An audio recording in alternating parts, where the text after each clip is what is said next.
Mic check 1 2. What's up, guys? Going live in a second there. Little late night.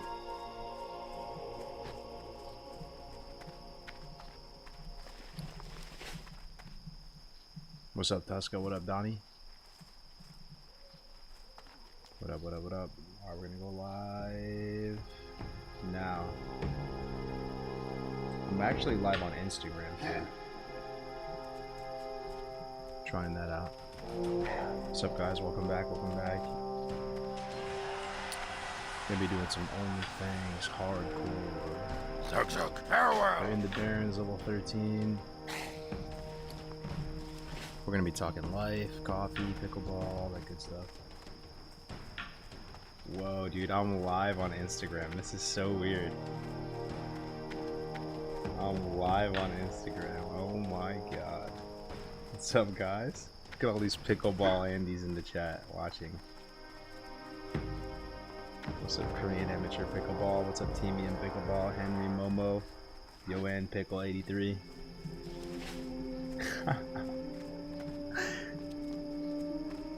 Instagram live stream. What's up, Steel? How you doing, man? What's your Mount Rushmore of WoW players? How many are in Mount Rushmore again? How many dead presidents are there? 5? Ooh. My classic WoW Mount Rushmore. The people that did the most for the game. Interesting question. You don't want to know the answer to that, bro. Trust me. It's a weird one. It's a weird one. Good to be back with you guys, though. I'll probably be streaming for the next 2-3 hours. Alright, let's not die. So we're playing hardcore. 1 life. Death equals delete. Playing some good old vanilla. We need Zebra hooves. We got no RXP running. Yeah, we actually need to go to Ratchet right now.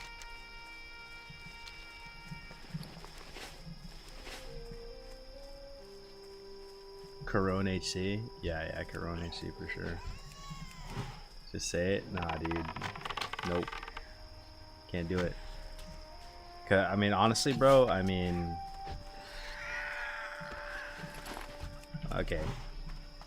Let me think about this. Mount Rushmore of classic WoW. Of vanilla. Throw some ideas out there, guys. Who's on yours? Who are the 5 people who had the most impact on, like, making vanilla WoW come back? Like, get officially supported. Like, made them start classic, you know? Bring it from private servers back into the fold, back into official. Who really moved that needle? Who really did a lot for the game? Let me think.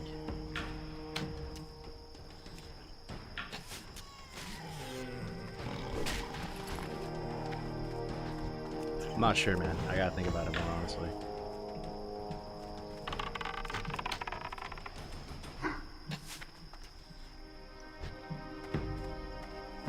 How you been, man? You surviving out there in those crazy fires? Yeah, I'm in Northern California, so it's not really affecting me, but I have family that's affected as well. There's some like aunts and uncles and stuff like that. What's up, Hi Senpai TTV? How you doing, bro? Nah, no, I was thinking that, Gabe. I was thinking that.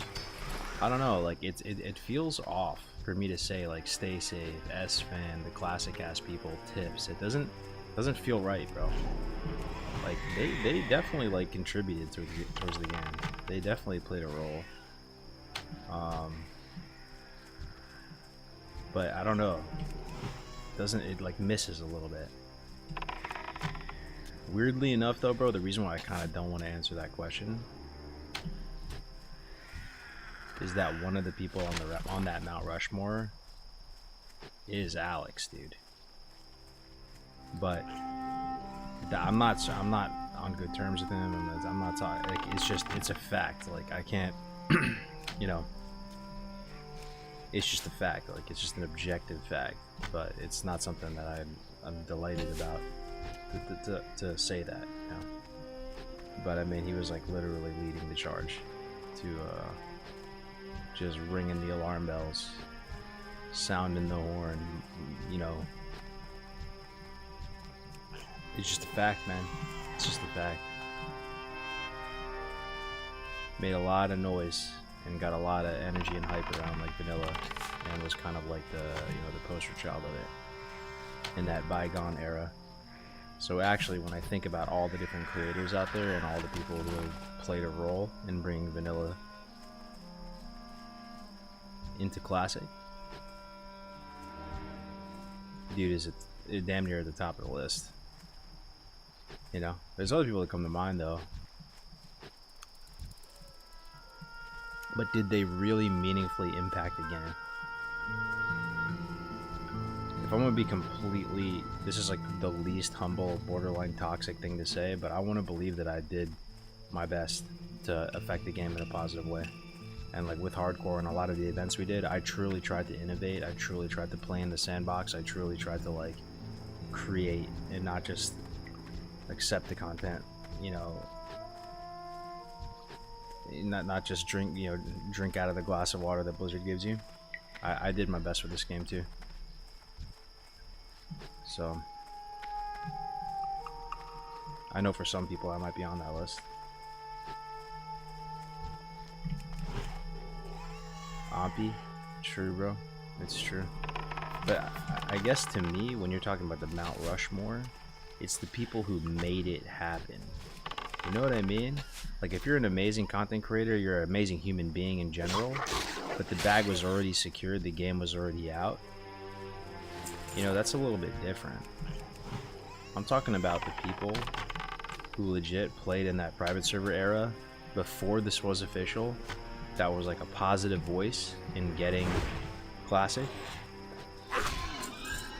Yo, for real, hamster wheel. Hamster wheel gaming. He didn't even probably play that much classic, you know. He's not really like a Giga Sweat or like some insanely accomplished player, but I just look back on things and I look back, I'm like, who are the people back then who are inspiring people to get into private servers and to get back into vanilla? Who are the people that we were all watching and sparking that love for vanilla again?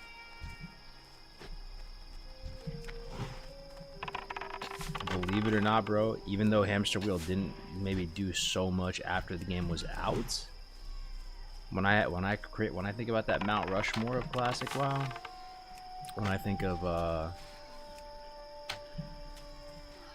for me, it's the people who like either made like a long-lasting impact on the game when it was out, or played a huge pivotal role in like getting Blizzard, creating enough buzz and hype to get Blizzard on board to make classic. Monkey News? Yeah, Monkey News crosses my mind, dude. I mean, he played his position too, bro, like on that really, you know, edgy, sweaty side of things. And you know, you're kind of right, bro, in a way, because Monkey News and his whole vibe inspired a lot of people to want to rank, you know, and to be this kind of like edgy vanilla WoW, like you know, Giga Sweat, right? But he's not the most likable dude. I think he's like pretty open with that. Like, he's not, like, he would just say that himself probably, like, I'm not the most personable dude or whatever. And you know, I'm not sure, is Monkey News a real one? I never really talked with him. Like, is he a very real, authentic person? I'm not sure. I never really talked with him much, you know. He didn't really like collaborating that much with the content Andes, and I'd put myself in that boat too, to a certain extent. Like, people like Tips and myself, and back then we were really on that content train where, and we were, myself included, kind of cringe, you know, pursuing content at all costs, making tons of guides and stuff, and not necessarily knowing all the information yourself, and like contracting out the knowledge and getting, you know, people who have been playing and know a lot about the game to, you know, provide like subject matter expertise and all that. But that's my reservation on Monkey News, that, you know, is he a good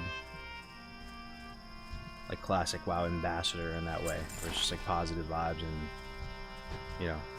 But honestly, bro, he's up there on a Mount Rushmore. I could totally see why someone would want to put him on like on the top 5. You know, it's possible he's even on mine. You know what I mean? And I don't even have some good relationship with him. So it's good that you threw that out there. Monkey News still plays with the Apes people, but it's kind of like a very close circle. How do you take your coffee? I'm a big latte guy. I really, really love lattes. It's not that I don't like other drinks as well, but you know, I do enjoy just drinking espresso straight. Like a double shot or an Americano or something like that is good. But if I'm just being completely honest, like maximum enjoyment for me when I'm drinking a coffee is when it's in a perfectly prepared latte. The milk is not too hot, so you can really still taste a lot of the dairy and the milk solids and fats and stuff like that. You know, it's about 145 degrees Fahrenheit. Textured really well. Nice silky mouthfeel. Some nice latte art on the top. And for me, a light roast coffee. So you have that like bright, juicy flavor, the fruit, a little bit of acidity, but the milk cuts through it a lot. It balances out a lot, and that's what I prepare for myself multiple times a day. You know, like a light roast latte. It makes me wonder though why like most of the espresso roasts, like if you go to a coffee shop or whatever, right? Kinda, like, most of the espresso roasts are really dark, and it's rare to ever be able to even, you know, do a light roast as an espresso at a coffee shop or whatever. But yeah, that's my jam. I had a latte today because of you. It was great. Nice, man. Yeah, but welcome, Bryce. Do you think Peyo's on there? Yeah. I don't know, dude. My list is different. Is gonna be different than most people's lists. Very different. Because for me, classic WoW. I played this game when classic WoW was not a thing. You have to understand. And most of you watching this right now, classic WoW to you, you probably started playing once it was already out, and you were like, oh, of course they were gonna make classic WoW. It makes sense, you know, like capitalize on that like legacy hype, and you know, of course it was a foregone conclusion they were gonna do it. But you don't realize that there was a huge swath of time where nobody even thought classic WoW was a possibility. Like, it really was not on Blizzard's radar. They weren't giving it any play. Like, the most you'd get from a BlizzCon for years, maybe like one question about it, like any chance you'd want to do legacy servers, any chance you'd want to do vanilla again. And it really wasn't, they weren't really throwing us any bones or anything like that, you know. We still played the game for years and years. So that was the vibe, you know. It's almost like, for some of you, the vibe of like when we got real hardcore servers. You might have been playing hardcore for a while already, but if you saw it happen and come to life and we didn't have that before, it's kind of the same thing with just like classic in general. So it means a lot to me, the people who are at the tip of the spear playing the game as ambassadors for vanilla and stuff before this was out, you know.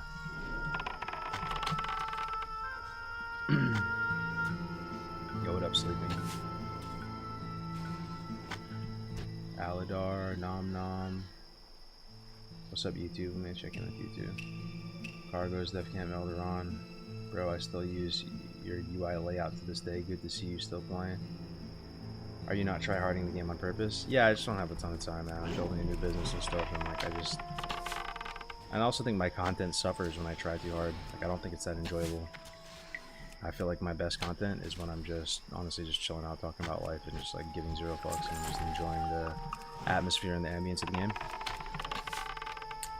But Starbucks just came out with the Cortado, 3 ristretto shots of the blonde roast, super rich. They're getting better. But you know, the thing about Starbucks is weird, because I think I did see that. Is, you know, you can get a Cortado is 1-to-1 coffee to milk, right? But how are you able to order like a venti Cortado? Like, it's just not possible. Where they're gonna put 14 shots in it? Like, everything is basically just like a latte at Starbucks. if you're ordering like a venti size or even a grande size or whatever, you know, like it's just because I don't think they're doing that cortado is like just some small little cup, right? Yo, what up, Hazard Pay? Good to see you, man. Oh, it's only in the short size? Oh, okay, so you can't get it as a venti or something? Oh, interesting. And you're saying it's 3 ristretto shots? So 3 ristretto shots, I wonder how many ounces that is. Ristretto shot is basically like you intentionally grind it a little bit finer, so it pulls a little more syrupy. It's a little more like intense and concentrated of like a shot. So it's a little bit less volume out.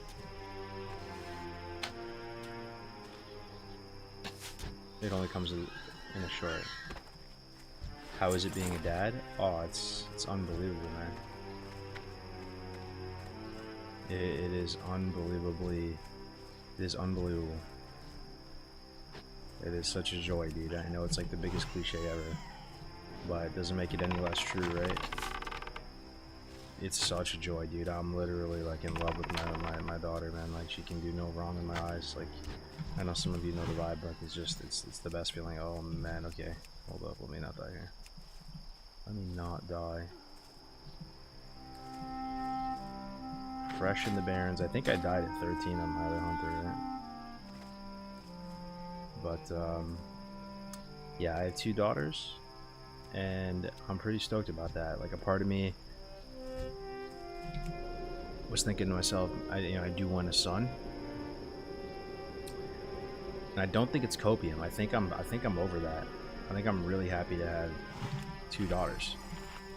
I really like girls, man. Like I think like they're kind of just better than us in most respects. Like they're just a little more like emotionally, you know, they're a little more empathetic, less violent, all that type of stuff. I mean, I'm happy being a dude and all that, but you know, we are responsible for like almost all the violence and horrible shit in the world. But the other thing is too, man, like just the energy and vibe of little boys. It's tough, man. It's tough. I feel like it would kind of drive me crazy a little bit.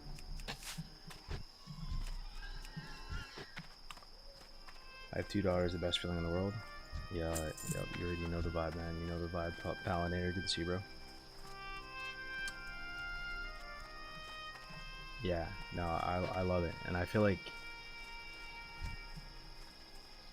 the downside of having kids, if I had, gun to my head, had to pick something, the downside is you just have way less time. So, you know, like I'm building a new business right now, right? It's you know, I'm having a lot of fun with it. It's all I've ever done is build companies and based on the stuff I'm into and all that, right? But now that I have two kids, it's really tough, man. It makes it's like building a company is already hard. Doing it with 2 little kids is like doing it even on harder mode. You're playing hardcore or something, because by the time you know you do your morning ritual with your kids and you feed them, you get them in the car seats, take them to preschool, drop them off, come home, you've already burned so many hours of the day, and then you have to get started. Then you can crank for a little bit, right? But then like you got to pick them up at some point. Just the amount your uptime, your like business hours uptime just is in the bin. So you have to be, and I'm not that organized of a person, you know. I'm not super strict with scheduling, and I'm not like a super type A person. So like I've had to really get my shit together and become more organized and like change that about myself. I am still pretty lackadaisical, but you have no choice. You have to have like a calendar.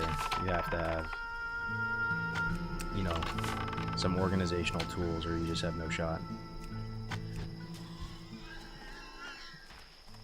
I have a boy and I love him, but he takes a lot of energy out of me. I would never trade him for a girl though. Yeah, I mean, it's good, man. It's good. I've said it on stream before a bunch of times, and I don't know if it's really ever resonated with anyone, but I do feel like I would be a lot harder on my kids if they were boys. I'd be a lot harder on them, like, and I couldn't really help myself. Like, I would still love them and tell them I love them, like, and I would like actually audibly say that to them, like, you know, like all the time, but I would just be a lot harder on them. And for me, like, it's kind of nice that your natural instincts as a guy when you have a daughter is, you know, you are very like affectionate and like just like very like, I don't know, it's just a different vibe, but I like it. And you know, I've come to realize that all the stuff that I always wanted to do with sons, you can actually do with your daughter, you know, like whether it's gaming or sports or whatever, right? Like you can still do all that stuff.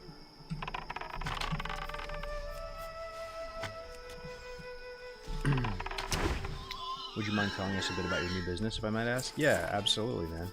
So I started a specialty coffee company. We're a roastery. That's like the heart of our business. We roast and sell our own beans. We just got approved. Our brand got improved and trademarked, so we're able to sell on Amazon under our brand, Side Out Coffee. And we also got approved to sell in the gourmet food section of Amazon, which that whole process was kind of a nightmare, but we sell via our site, sideoutcoffee.com. We roast all of the beans fresh to order, so you place an order anywhere in the country. Don't do international shipping as of yet, unfortunately. But you know, you can live in New York, Rhode Island, New Mexico, Connecticut, and we can ship to you, and everything is roasted fresh to order. We don't have a ton of different roast profiles up there. We maybe have like 10 different roasts at the moment. And yeah, like we're a pickleball inspired roastery, which is an interesting thing. Like the coffee market is like super saturated, right? And that's our niche, that's our cult following. Just the idea that like we're a brand that's endemic to pickleball. We understand that culture, that lifestyle, racket sports. We're traveling to tournaments, like, and just living that life. So there's that. We also do coffee catering. So we have a mobile cafe we can bring out to events, and we do like Hong Kong bubble waffles, different flavors, matcha, ube, chocolate chip, all that stuff, and we do like a full espresso menu. So that's the other aspect of it. And I did, just for the lulz, pretty much, I did make like a WoW roast, just as a tribute to my favorite game, you know, can't help myself. And that's what you're seeing at the bottom right of the screen, right there, Cactus Apple Morning Surprise. It's basically like a breakfast blend light roast, and it's I reskinned one of our other light roasts just to make it happen. And the RP of it is that it's pretty much like the cactus from Duratar, like that starting zone quest. The RP is that those cactus actually like have coffee cherries inside of them, and like the orcs of Razor Hill roast them. But yeah, that's a little bit about it, man. If you have any other questions, definitely let me know. And if you want to try out the coffee, you can, our site's sideoutcoffee.com. Follow Instagram. I'm streaming on Instagram right now. But I've been really enjoying it. Like, I'm working my butt off per usual. This might be the hardest I've ever worked on like a new company, because just for a variety of reasons.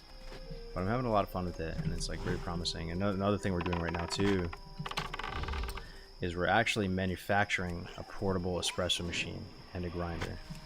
Portable in the sense that you can bring it in your backpack, low running watts, charges via USB-C, 20 bar extraction, custom, you're gonna have a small little portafilter, so it's gonna be like an 8 to 10 gram dose, which is much less than like a cafe dose of coffee, but it's still enough, and it's gonna come with a custom fitted tamper, a custom fitted dosing funnel, custom fitted dosing spoon and stuff, just so you have all the quality of life tools you need to like just make that espresso comfortably in this weird little like janky device. And the goal, that's kind of like one of our niches in the coffee world, where we're going to be kind of specialists of mobile coffee, making espresso and stuff on the go. You ship to EU? Not at the moment, man. Not at the moment. I still have to figure that whole piece out. I think it's possible though, because my one of my friends from a long time, like her dad is like one of the ministers in Uganda, right? And like he does all types of businesses in Uganda, and he owns a coffee company in Uganda too. So he shipped me to my house some coffee from Uganda. So it made me think, like, man, like maybe there's a way. Maybe there's a way. Like you can do it. You can do the international shipping. You know, it's a non-hazardous. It's considered a non-hazardous food item. So maybe it's possible. But yeah, actually, it's been going good though, and like I partnered with Grace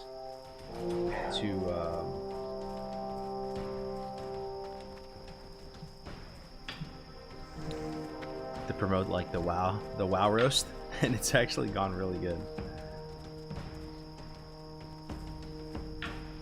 The tax on coffee, yikes, at least for imports. Gotcha. Espresso is all about the grind. Yeah. It's true. It's true. But that's the thing that, you know, I don't know. I really enjoy dabbling for the first time in like the culinary world, and actually, you know, making people coffee, making people food, and having them enjoy it is very satisfying. And it feels very like tangible and cool, like in a way that I haven't really experienced much before, because really for the most part all my businesses in the past were digital, you know, dealing with pixels and smoke and mirrors, and they've been kind of like niche in a way. But you know, so many people drink coffee, right? Like drink coffee every day. So that's really fun, man. It's really fun. And the coffee rabbit hole goes super deep. Like I said it before, I don't know if it really resonated with anyone, but coffee drinkers are like WoW players. They're min-maxers. They're like the self-proclaimed name is coffee nerds, right? The coffee nerds are min-maxers to the nth degree. Like just in the same way that, you know, MMO players min-max like crazy, the coffee nerds min-max even harder. Like they just are out here doing the weirdest shit ever just to get slightly better coffee. And it's kind of just like funny. It's funny and entertaining to see what great lengths people go to just improve their coffee game. The weird little tools and like machines they come up with, and yeah.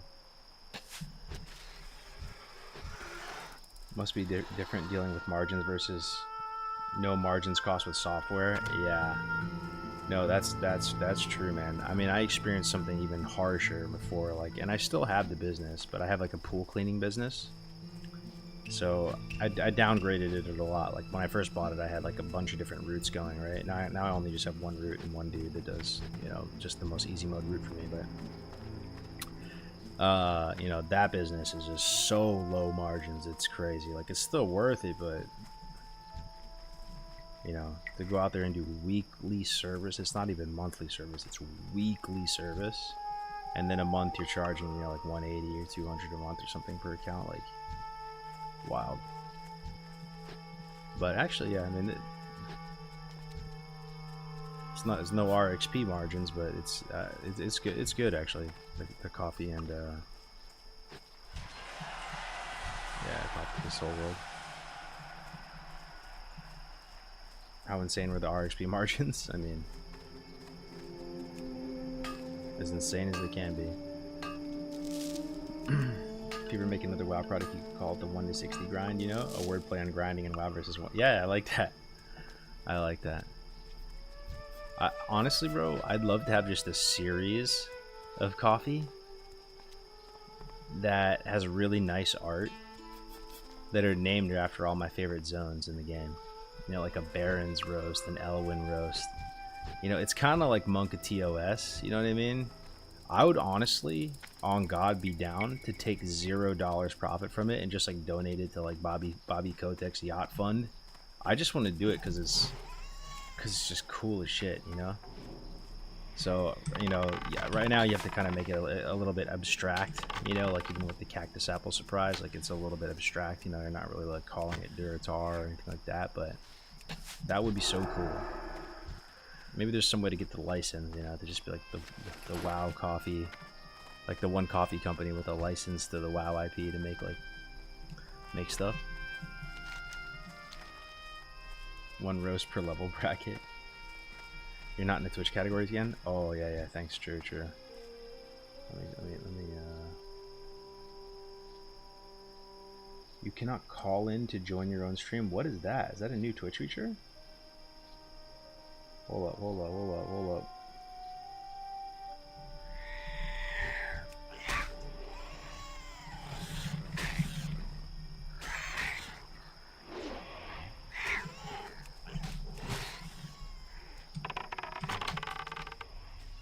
Hold up.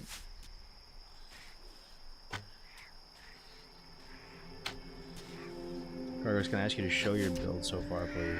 Yeah, sure, man. I'm only level 14 at the moment, but I mean, I believe that this is optimal, dude. If you go Troll Hunter, it is worth it going survival from the jump, getting Monster Sling, because you already have the 5%. You already have the 5% plus damage to Beast, so you just go all in with that, and you're killing so many beasts in the Barrens anyway. You know that you just go survival real early. I just get 1 point and 1 point here. And Imphawk, and then I get the Monster Sling, and I start working my way down towards all this other stuff. I want to believe this is optimal, but if I was Orc, I wouldn't do that. You know what I mean? I would just like go a more normal route. Yeah, I have a troll.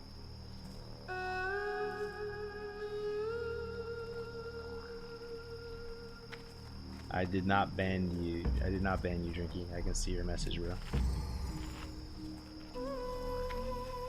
Graze, Mulgore Spice, Crossroads, Single Origin, Medium Roast, and Iron Forge, Anvil, Dark Roast. Yeah.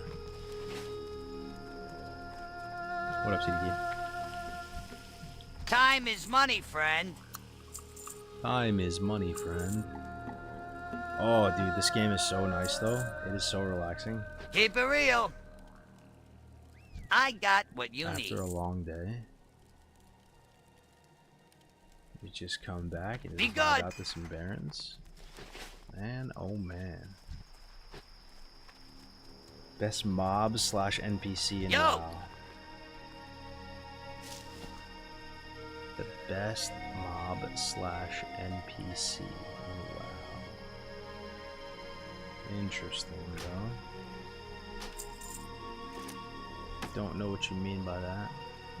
Or maybe you're intentionally making that kind of like abstract. Time is money, friend. Keep it real. Or NPC in WoW. Time is money, friend. Coolest looking, most interesting, in a weird place maybe. Interesting, just character, interesting model to it. Welcome to Ratchet. Hope you're looking for work. Let me think about that one.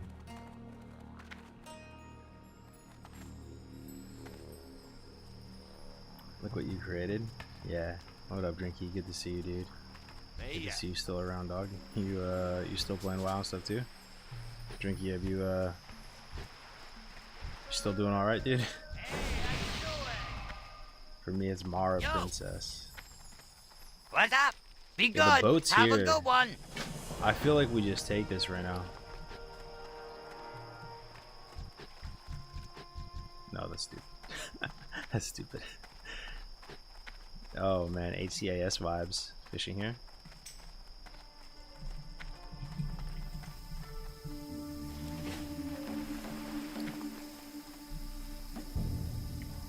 Am I the only one feeling incredibly nostalgic for the 2019 vanilla release as of late? The general hype around the game, all the big content creators coming together, making events, leveling WoW, and so on.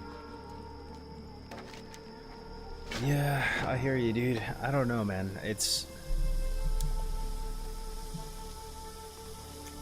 I'm actually not that nostalgic for a classic WoW Talk release. to me. Keep it real. Believe it or not. I'm nostalgic for that year before it released. Maybe that's what you're referring to as well, though. Like I'm nostalgic of Light's Hope or Northdale. Northdale was like the last private server before Classic came out, right? Correct me if I'm wrong. I'm hype about that. Like I'm nostalgic about that. Those vibes were immaculate. You know this big thing is coming. People are just like super locked in. They don't know what the future holds. They're incredibly excited. This thing that people have been in their mind fighting for years, or like one thing for years, is finally coming true. You know, guilds are forming. No one knows what's gonna happen. I distinctly remember there was a video that Tips Out came out with, and he was a really good creator when he was in full throttle. I have my opinions about him, like, we're not, no one's perfect, but he was a good content creator. Like, he was on top of shit. He knew how to milk stuff real good. Like, and he came out this one video, and it was just a leaked screenshot of the actual WoW Classic client. It was just screenshots. It wasn't even gameplay. Just a screenshot of the UI, and we were all losing our fucking minds, like foaming from the mouth, like, oh my god, dude, it looks so good. Oh my god, look at that. Look, it looks so amazing. Just on screenshots, like, yeah, that's how hype we were. Just seeing a couple UI elements, and we're like beyond bricked up. Tips was good, man. Wish he played more, but now he's busy with OTK. Yeah. Yo, he secured the bag, dude. He secured the bag. I still remember watching Tips when he first started, and he reached out to me, and like he just started his like Patreon. He was trying to go full time. He was streaming he was like recording videos out of that little closet he had. Yeah, you kind of got me a little nostalgic too, thinking about it, how that all came to happen, how it all happened. Yeah. No, it was pretty sick, man. BlizzCon 2017, they announced Classic. Did you guys think Classic was gonna make it this far? Like, does it surprise you guys that Vanilla is still doing as well as it's doing? I mean, it does surprise me. I honestly thought it would run its course already to a certain extent. At least, like, I took some long breaks recently, long breaks, and I still am not really back or anything, you know.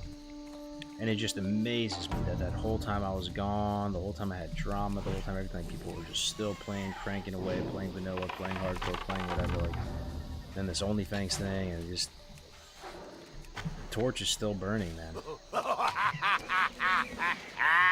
I'm worried how much longer this will go.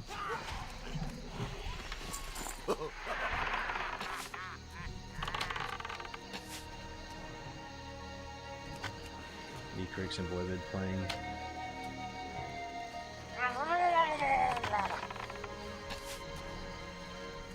Are we talking Grace? Yo, W Requiem 9 with the prime, dude. Thank you, man. I appreciate that, bro. Thank you very much, Mr. Requiem. How you doing, sir? Yeah. Yeah, it is crazy, man. How do you guys feel about things, knowing how much of our life, our one life, we put into this game? What are your guys' thoughts on that? What's your overall, just like, feeling, vibe on it? Never tried BG3? What's BG3?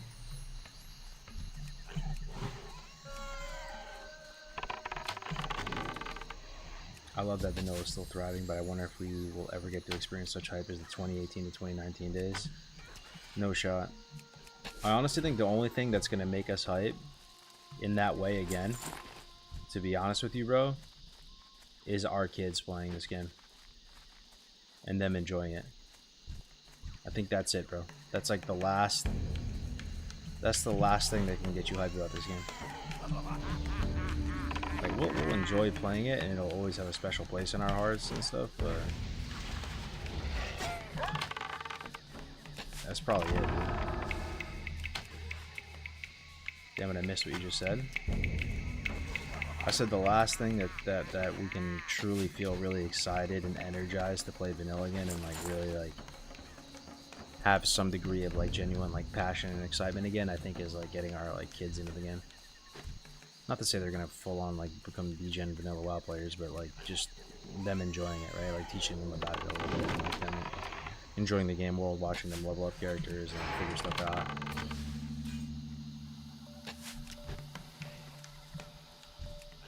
I think Blizzard has one good shot at Classic Plus. I don't know, dude. I think I'm just too cooked. I'm too stuck in my ways to enjoy a Classic Plus. I don't even want Classic Plus. I just want vanilla, and then, but at the same, you know what I mean? I don't know.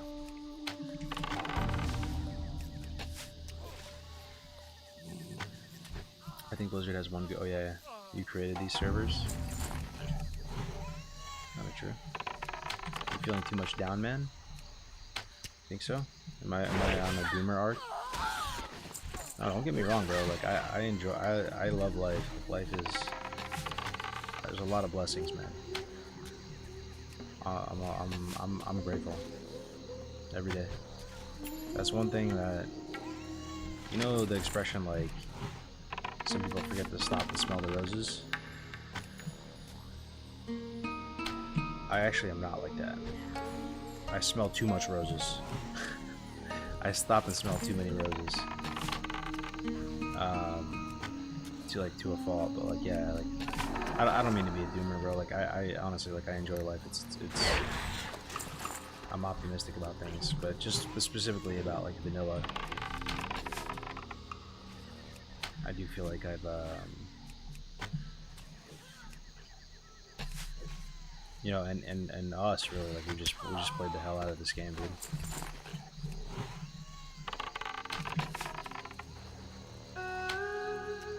Bro, I'm glad you returned for this OnlyFangs shit. The only thing about the HC arc that I didn't like is that you weren't around enjoying what you created. Now I see you're back and it redeems HC for me, bro. I appreciate that, BD. I remember you, man. You're friends with Can Beast and stuff, right? Classic Plus will be its own thing, but over the last 3-4 years I've grown to love Classic as it is. Yeah. You know the crazy thing is though, dude? The sense of community in Classic, I never had it in the same way as like when I had it on private servers to a certain extent. I mean, hardcore was its own thing. Like actually, that's okay. Let me think about this a little more. Hardcore, we did have community. Honestly, we did, but it wasn't like normal playing WoW. I'm saying like normal multi-life vanilla. On private servers, it was more of a community to me. I was more invested in it, and like I felt like more part of a community. When Classic came out, we're talking Skyrim.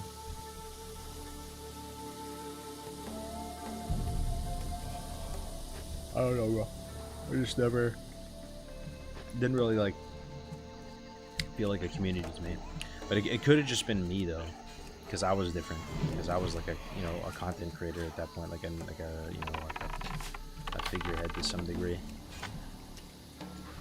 And so it was different. But I just remember the private servers like before Classic came out. Those are probably just the times where I was most invested in my character and in my server and in my community.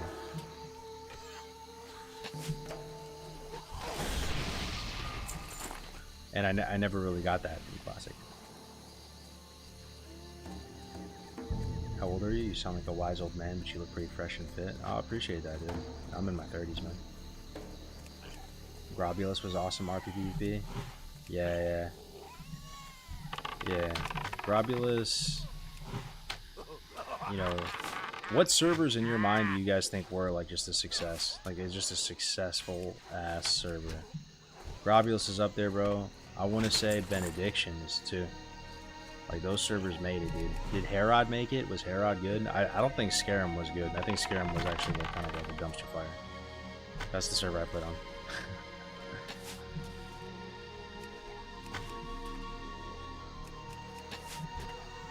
But was Fairlina a success? Thoughts on Fairlina? I mean, it was the streamer server, then streamers kind of left at one point, but like, I mean, it was still going. Like TBC, Fairlina was still like, Fairlina was like the server in TBC as well, right? Like most of the the gladiators were on Benediction and Fairlena, and I don't know, like they were like mega servers. I guess it was a success. Bloodsail Buccaneers back in the HC add-on days. Yo, what's up, Redneck Mexican? Okay, you know, by the way, I don't know if I really even said this on stream before, and this could be, I am fully aware that this could be main character syndrome. I am fully aware. Call me out on it if it's main character syndrome, but like, I honestly, I'm just gonna send it and just tell you the truth and not try to like be overly humble and weird. Bloodsail, I was basically, when I rolled on Bloodsail on my Dwarf Paladin, you can go back and check all the timestamps if you would like. I did a Dwarf Paladin run and I leveled it prot. Some of you guys might remember it, like just one or two of you. That server was completely dead. There was one guild, and it was not a large server at all. There was basically no pulse on that server. It was completely dead. But we were playing multi-life. It wasn't even hardcore. It was actually just multi-life, leveling a prop pally on a low server, a low pop server, on a completely low pop server. There was no one there, and we pretty much lit the torch on Bloodsail. Started getting some more people to play there normally, like multi-life and all that, and then started hardcore on Bloodsail, and then that server did grow from there like crazy, right? Like, and then it became massive at one point. But there's so much shit when I look back on WoW, like the butterfly effect of it was wild. Like, and people don't really know though. Like with hardcore, with Bloodsail, with Road to Rag, with like, it's just. I cleared slimes for hours. That was Pog. Oh, what's up, Chocolate Salad? What's up, man?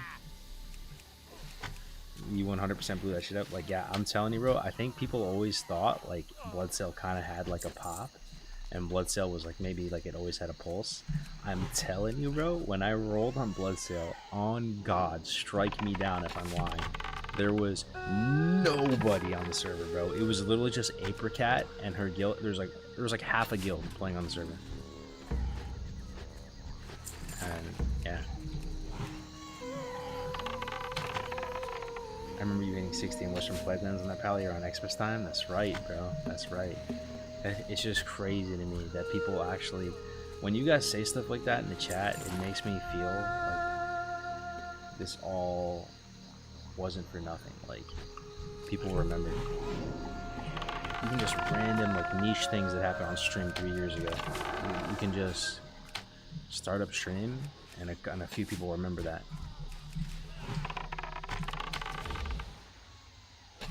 It's crazy. Man, I really need men pet badly, bro.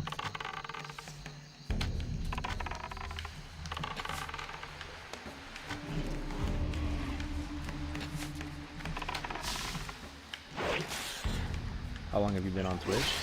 Total? You know when I was a YouTuber first, right? Not a streamer. I doubt any of you guys remember this. This is just too much of a stretch, but like, there was a time when I was nervous to go live, and I was just a YouTube Andy. And getting into streaming, I was like very self-conscious. It was very weird to me. I had just been making videos, and I started with YouTube streams. I didn't just dive into Twitch. And then I used Restream to like dabble into Twitch, you know, like, but I want to say I pretty much started streaming 2019, like pretty much when Classic came out. You know, I didn't really stream before that. I played a bunch of private servers. I had a bunch of guides out and stuff, and my guides are pretty successful, but like, yeah. Yo. Your BB community is why Doomhowl exists.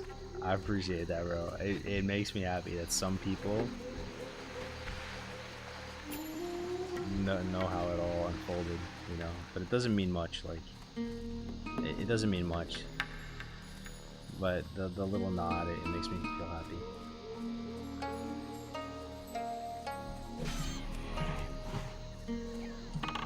your last streams with your hardcore priest, bro had a full cinematic experience for the UI. That's right. Yep. Wow, the movie. I came here because of the old school YouTube guides. Without them, I knew nothing about WoW. I had just started. Yeah, it makes me happy, guys. I appreciate you guys watching the stream very much. A lot of people that are around now were not around back in the private server days. The way things worked back then were very different. The community aspect without layers and one mega server mentality. Nostalgia. I remember the Cargo Safari Zone tours. Yup. Bro, do you remember / console action cam full? 100%, dude. 100%. I remember that. I remember that whole arc. I got really into that, dude. My goal at the time was to have people come to the stream. It made me so happy. It made me laugh so hard. Was to have people come to the stream and just type question marks. Like, what am I watching? What is this? Is this a private server? We got it there, though. You know what I mean? Our UI looked so weird. It looked... the whole, you know, camera angle, UI, like graphics over the screen, reshade. Oh, it was fun.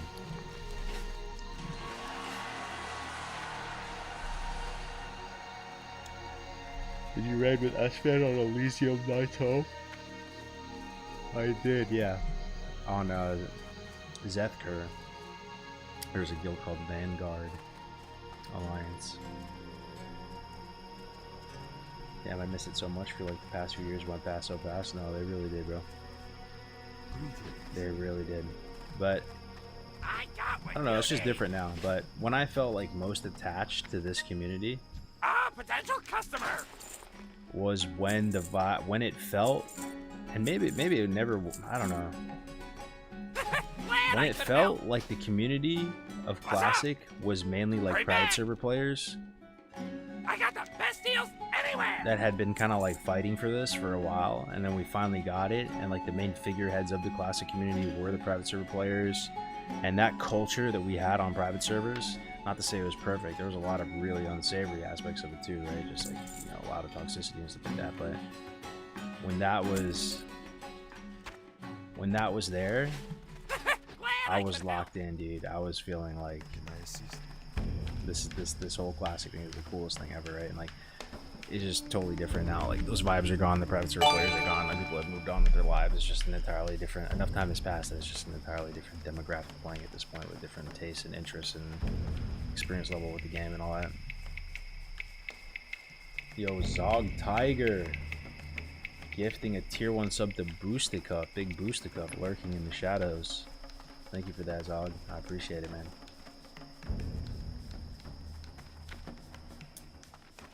Yeah, S-Fan is low-key ass at the game, isn't he? Hey there, just passing through. Keep it quick, kid. I ain't got all day.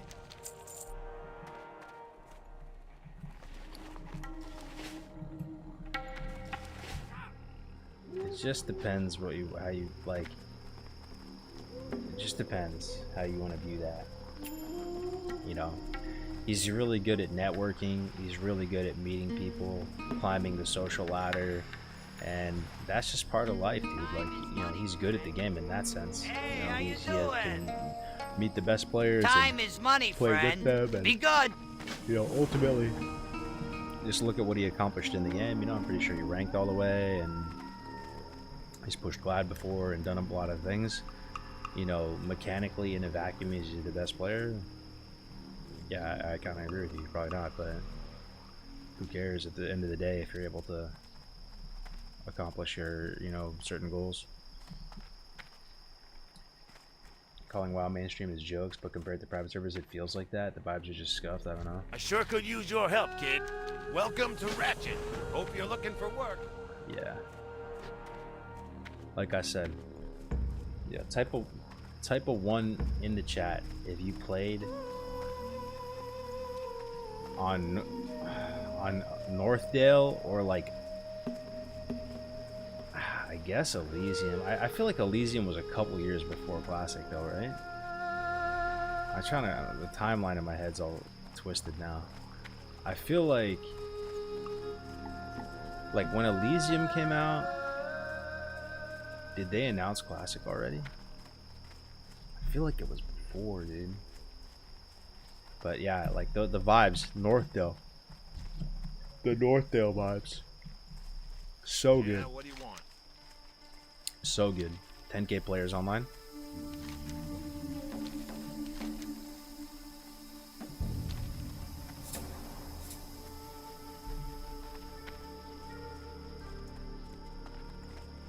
Elysium, Phoenix, Northdale. Classic got announced during Lights Home Elysium. Lights Hope / Elysium AQ. Right. So the Elysium launch was way before Classic got announced.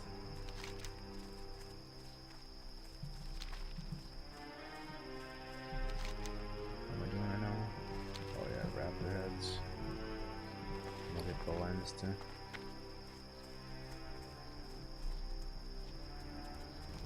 Wasn't Elysium after Nos died? Yeah, Elysium was after Nos for sure. I think what it was with Elysium, I'm trying to think about this. So, correct me if I'm wrong here, but the whole like database of all the characters from Nostalrius, that whatever you call all that, I'm pretty sure like they gave that to Elysium, right? And that was the thing. Like they were saying that your character data is preserved from Nos on Elysium. But I feel like nobody even played those servers that had the data preserved. I know like Lestor did, like he was doing his whole paladin thing, but people were there for the fresh on Elysium. And they did a couple freshes and they were like super hyped.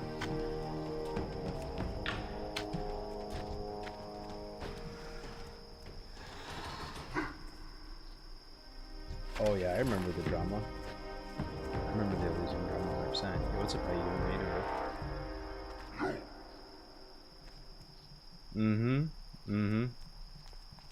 No, I hear you, PD. Like basically the international servers. You could just buy items for money on those private servers. Not officially, but yeah, apparently behind closed doors.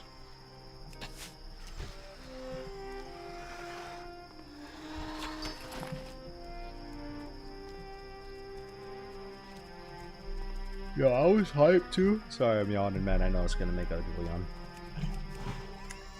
Everlook was kind of hyped too, though. I got into that for a second. Everlook was pretty cool. It gave me a taste of like the old private server vibes too, and part of it was because on Everlook, it was like the discovery of being able to use the 113 client on private servers. Like I thought that was gonna be just like the way. Like I thought that was the coolest thing ever. That you could use all like weak auras and modern add-ons and stuff and play private servers with it.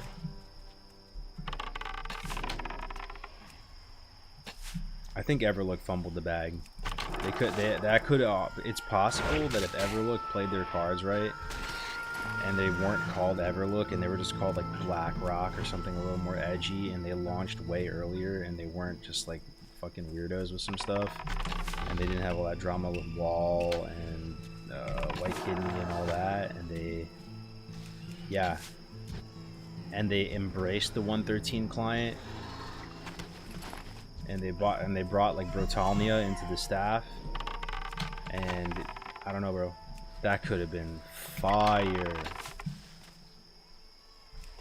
And honestly, if they had a separate Chinese server too. Because I got nothing against Chinese people. I love Chinese people. I really do. But like, you know what I mean? It like takes over.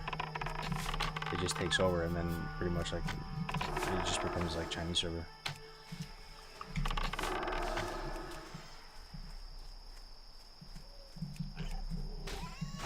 Cronus 2 is an honorable mention server. Oh yeah. Yeah, I play Cronus 2. I played that one. I was there for Cronus 3 launch too. Private servers are pretty cool. Just love drama just as much as chicks I know. Everyone knows a problem.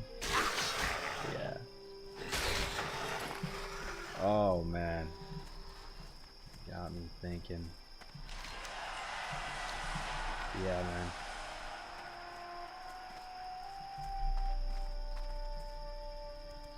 But I mean, you talk about that classic WoW Mount Rushmore.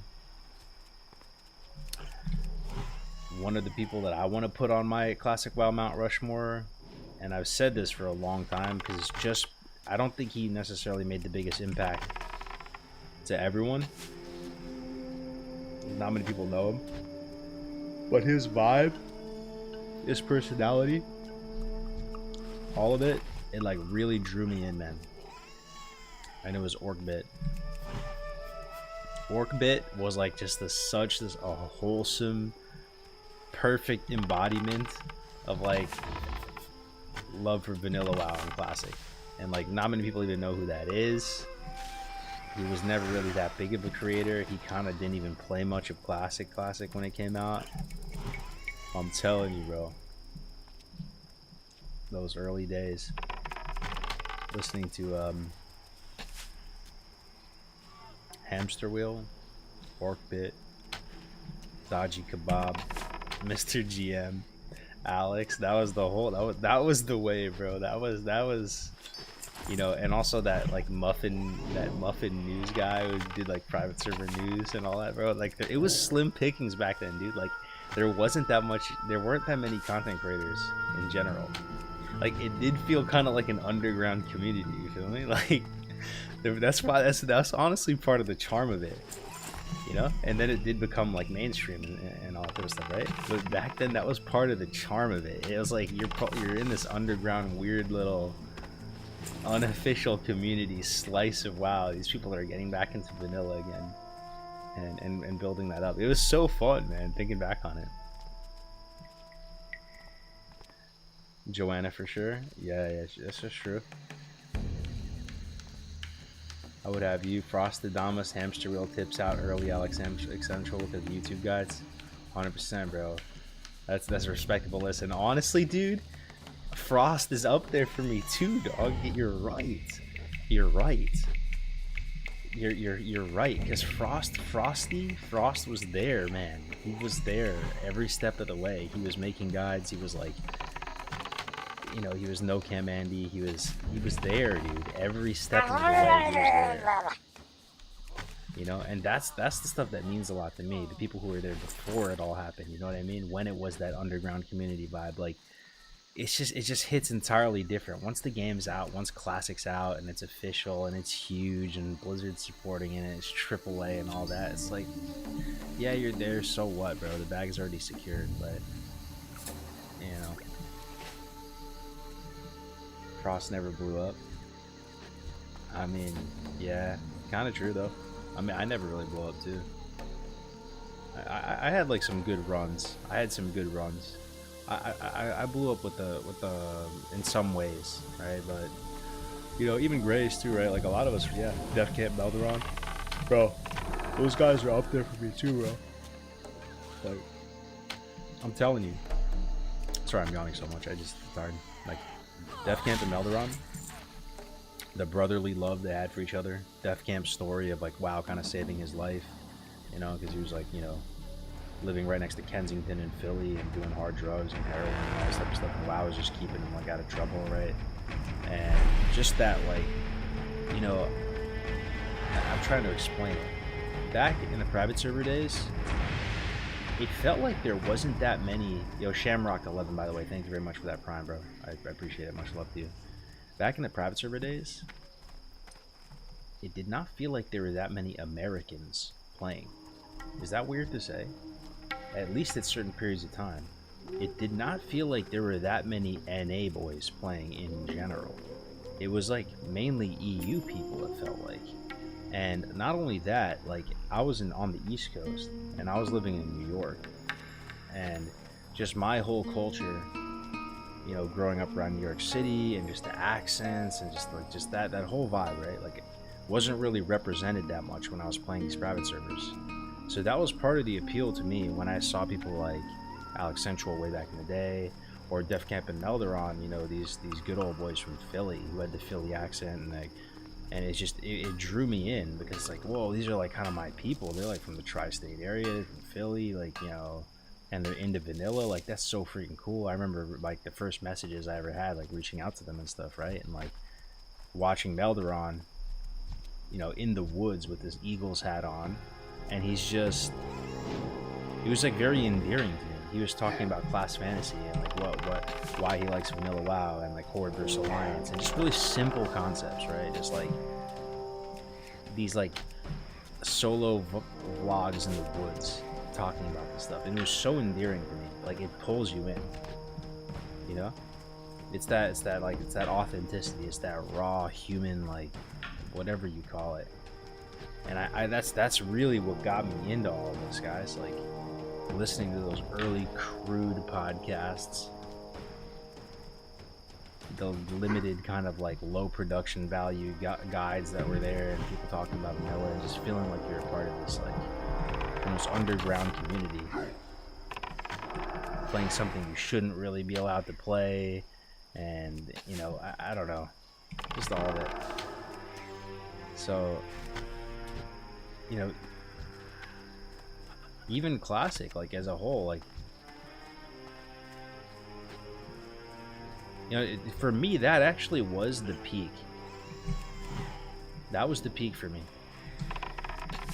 Is those days where Classic wasn't even around, and it, you know, like we're talking about probably like, yeah, like Chronos 2, the launch of Elysium, all that type of stuff. Those are probably when it was the realest to me.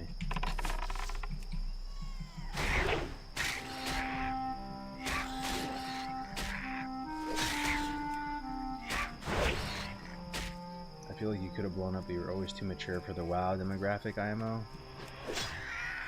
Yeah, maybe, but I mean, I appreciate that. There's just a lot of things about me. Like, I do think I do have a lot of strengths, and I do bring a lot of stuff to the table, but I also, you know, like,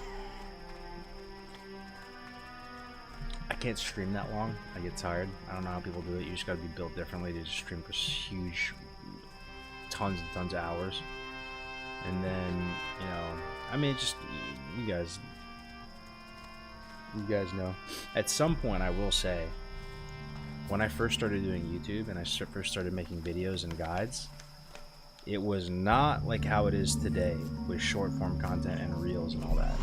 Once upon a time, I promise you, it was like acceptable to do long form content. And then over time, it basically, I never really kept up with that. I kept putting out long form content and not editing my stuff, and just being kind of like lazy, right? And just pressing go live and streaming or making videos that are like 40 minutes long. And, you know, not adding timestamps to the videos and all that. And I didn't like adapt with like the meta of content as it evolved. And that was a big factor too, honestly.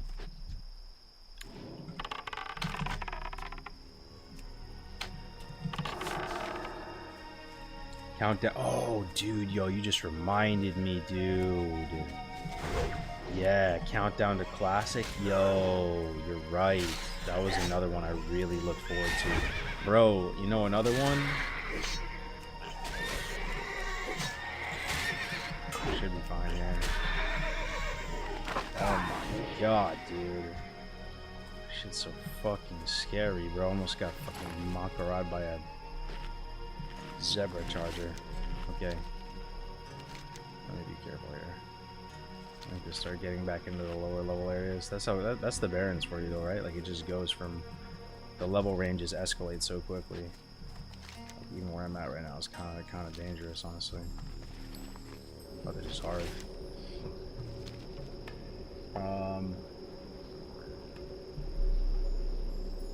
Because streaming on Twitch back in private server days, you were an outlaw running no law. If you posted this on aka I had too many viewers, you would risk getting banned. What brings you here? I kind of like that though, yo, PD. Like, I don't know, man. It's just all of it, and that whole culture and that vibe is just long gone, and rightfully so. I mean, normal human beings, you need to move on with life. Like you can't just do the same thing over and over again. You know what I mean? Like people have moved on. Like that. That was an era, and it was awesome. But you know, We'll people move on. You know, and. But yeah, like that was my favorite. My favorite time where I felt most attached to the like vanilla WoW community. Blood and thunder. Was that the streamers weren't that big. You know, you'd stream on Twitch, Blizzard would do a big ban wave, and people were like, "Ah, fuck it, you know, we just gotta make new accounts and just keep going. We just go again. We just, you know." Strength and honor. Sung, go forth to victory. People had their little cult followings. Dabu. For the Horde. I don't know.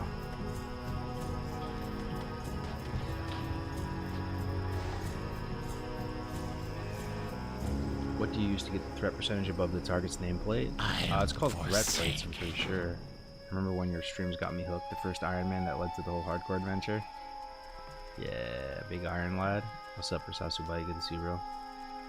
Yo, Cargo's asked us in your Discord as well. Please remake your past streams public on the YouTube channel. I'm talking about specifically your first HC streams. I need some nostalgia in my life. Yeah, dude, I've been meaning to do that. I need to do that 100%. I thought that I listed everything again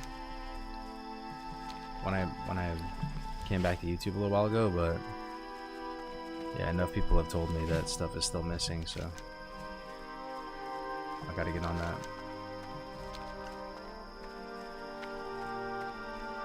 Yeah. No, 100%. I think it is partially that. Operator AK. Yeah, dude. It felt more real, dude. It felt like people...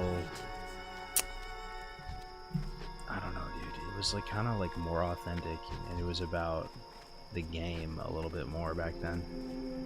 It felt like people were more like students of the game, as opposed to just entertainment and stuff like that. I don't know if that makes any sense. It's probably some rose-tinted goggles shit, but...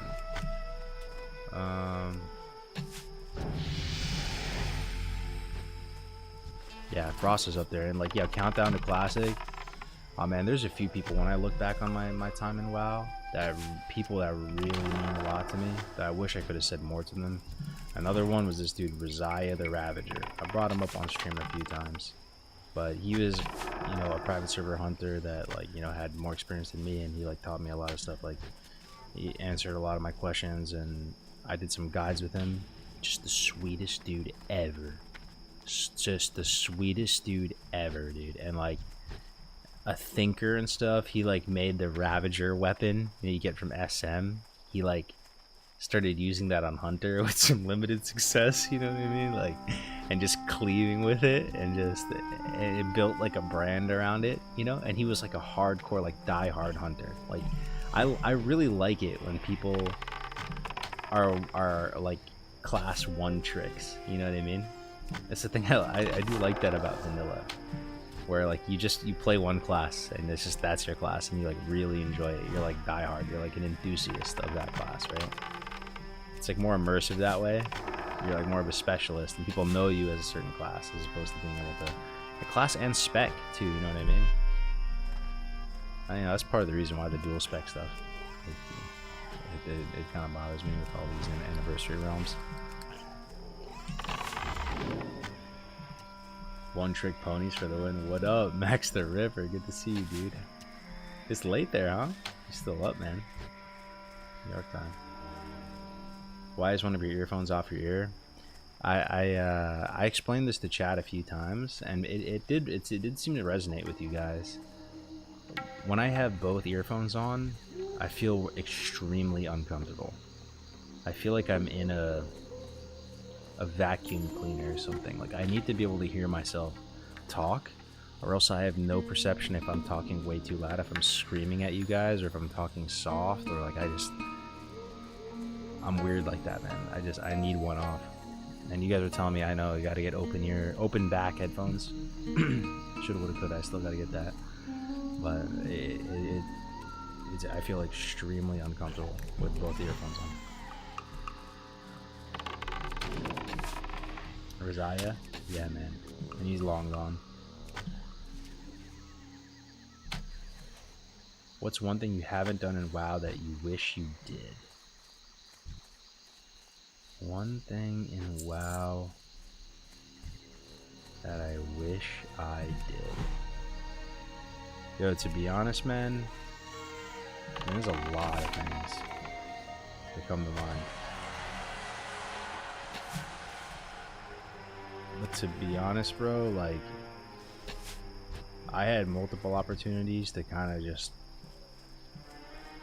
secure the bag in WoW in a certain sense, like Road to Rag and stuff. Like, I should have raided, man.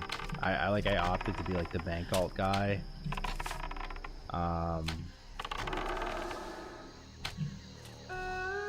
There's more to it than that, though. Like, the griefing was really fucking with me. I like really got upset by that shit, and like I couldn't focus on playing hardcore. Like, I literally just want to stop these guys and try to do everything, dedicate every ounce of energy I had to try to like just stop these fucking animals from running wild in the street. So I didn't even really want to play hardcore. So I guess there's that too. But like, you know, part of me wishes that I was there for that initial Road to Rag thing. You know, I had a 60 and I was like, you know, but I just opted to be the bank alt guy, and I wanted to like safeguard certain recipes and stuff like that. And you know, that was partially me trying to be like, you know, a morally upstanding person, but I also honestly just really wanted to like fuck with these griefers and like get them banned and stuff. But in hindsight, I wish I could have been there for it. I wish I could have killed Rag and shit. On the you know, the first time around, Road to Rag.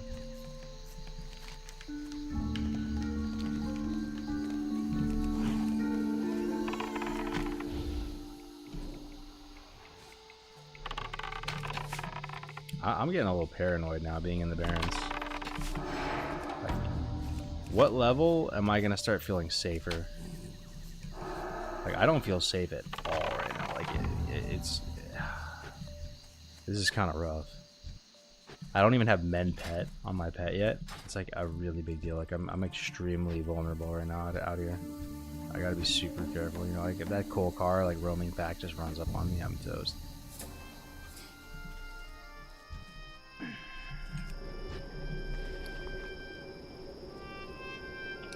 The Terramist and Stormwind was crazy. Yeah, I mean that was the least of it. Yo, if you're asking though, like part of the times where I felt the most frustrated with the WoW community though, because we've talked about some of the times where, you know, I felt like where I felt the most locked in.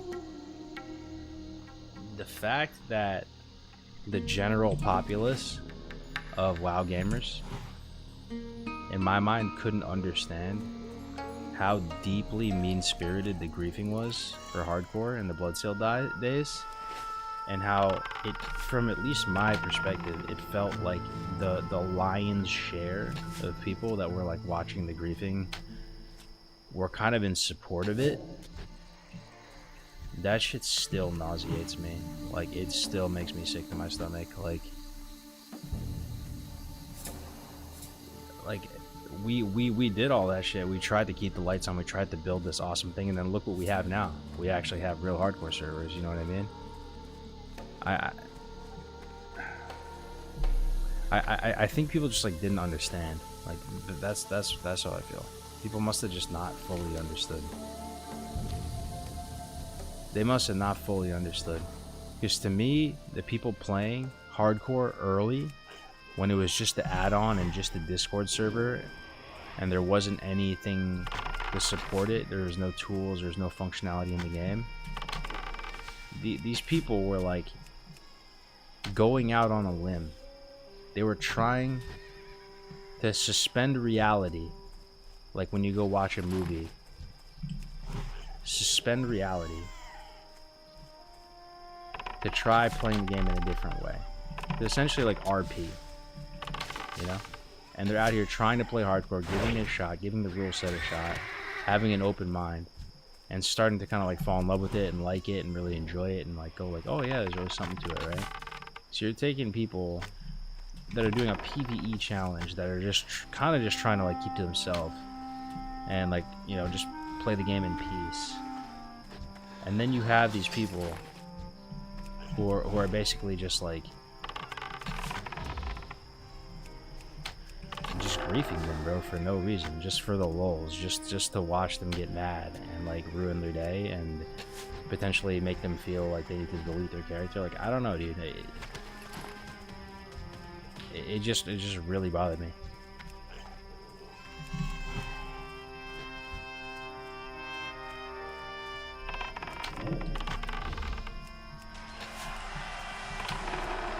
You guys remember the warlock that would summon infernals in town? Built, yeah, Bible Billy. Yeah, I remember that dude too. Yeah.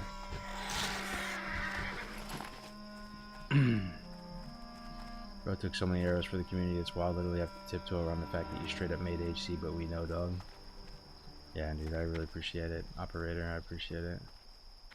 That stream where you killed the Makes Fang full bis rogue on your T2 Hunter was so hype and loud. Your music was blasting. I've never seen you so pissed off.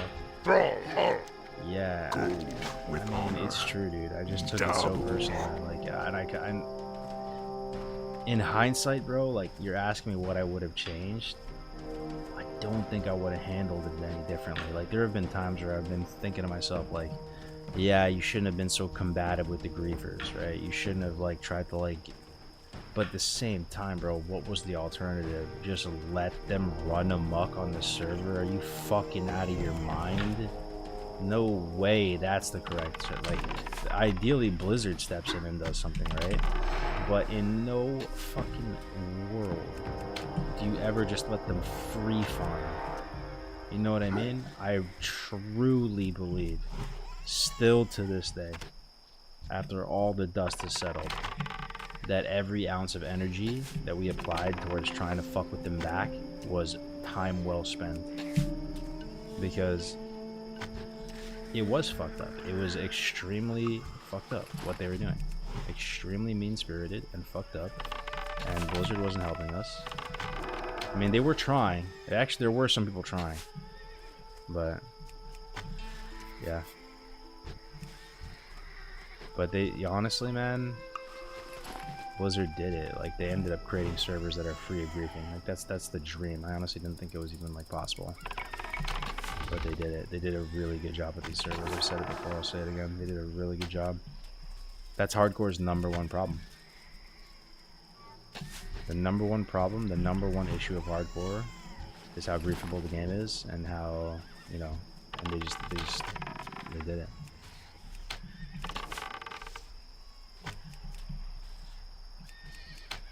Yeah. Literal dogs, I remember, dude.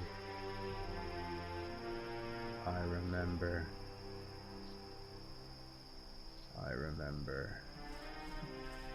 What happened to HC Nom Nom? I'm not quite sure, dude. I heard like some rumors, that there's some allegations, there was some whatever, but who knows, dude? Who knows?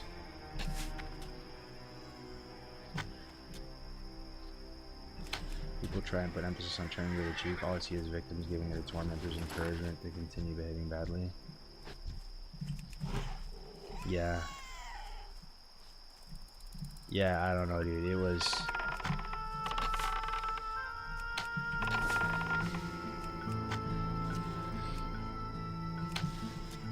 It was crazy, man.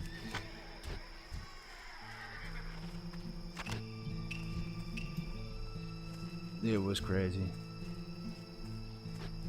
When we were in like full swing of things with hardcore and doing lots of events and the community was growing, it's crazy, man. They're all, when I look back on it, there are times where it almost felt like a movie. It did feel like a movie, dude. Just late night conversations, just fired up, like just the planning of these events, trying to like stop, you know, prevent the griefing and rolling on a random server and how we're gonna do this and how we're gonna do that, and like the little war cabinet meetings we'd have talking about hardcore and the hardcore mods and the appeals team and all that. It's kind of surreal. Like, there was a time when there was probably, just think back on it, for those of you who played hardcore like on Bloodsail days, there was a time when there was probably like 50 different mods for hardcore, and you know, probably like a dozen human beings dedicating time every day reviewing appeals, grief appeals, disconnects.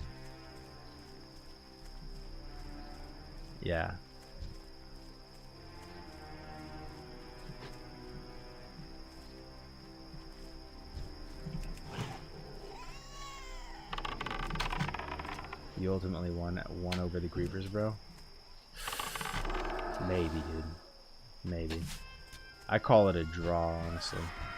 We won over them in the sense that like we ended up getting official, and the official realms are free of all the griefing and stuff. And a lot of that was because we found out about a lot of the griefing like methods through Bloodsail and what they were doing, so they were able to like fix a lot of it. So when they actually rolled this product out, it was good. It was like solid, you know what I mean?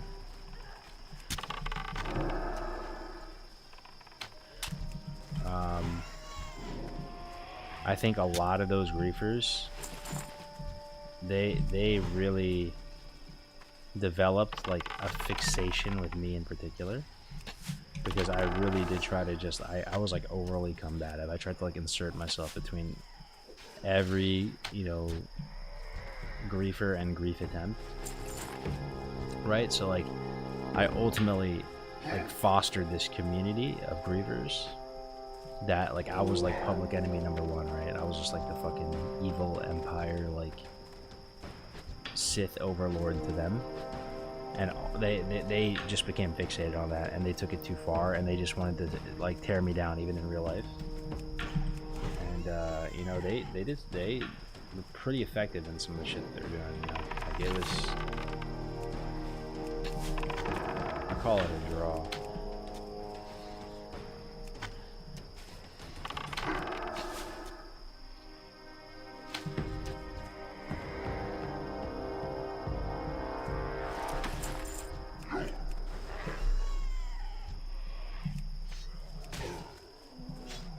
Are they the people that end up canceling you?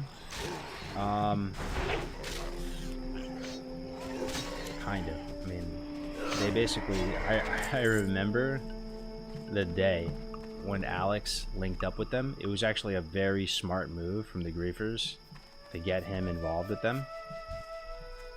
And I do believe it was like kind of a calculated move, because they know, like, you know, his kind of skill set and what he's good at doing. And I remember the day he joined their Discord, and I literally just had a sinking feeling in my stomach. I was like, oh, dude, this is not gonna fucking end good. I can just tell right now. This is like the fucking motley crew right here. This is like the perfect storm brewing. This is no bueno. But yeah. Tiny Violin is just the worst type of human. I mean, bro, I feel you on that too. I feel you on that too. And no part of me likes what Tiny Violin did. Even though I had problems with HCLE. Even though I had big problems with HCLE. What he did was fucking terrible, man. Terrible. And like people were just like celebrating it, and like, I don't know, bro. It's just awful, honestly.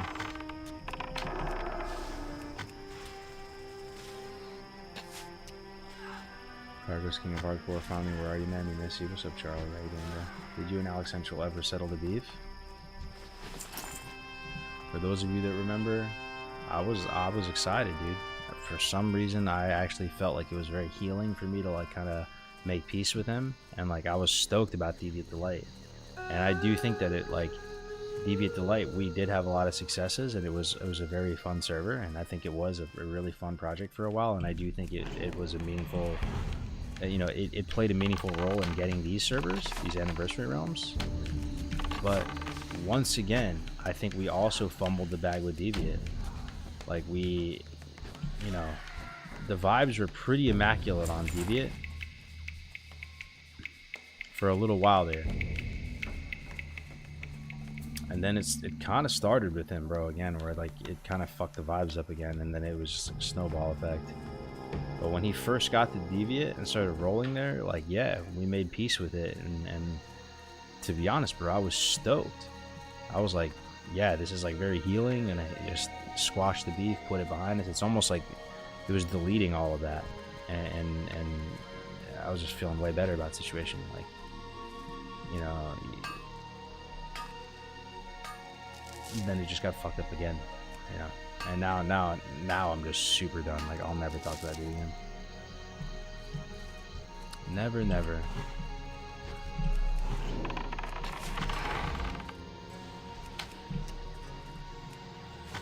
My 60 rogue is still gathering dust on Deviant, never actually them off. Cargo's in the planning phase, starting a glamping camping. In the planning phase, starting a glamping campground business, starting with 2 to 3 yurts, tiny cabins with plans to scale over time. I know you used to have your van rental business and they occupy adjacent markets. Care sharing some of your key takeaways from the vacation rental space? Whoa, what a cool question.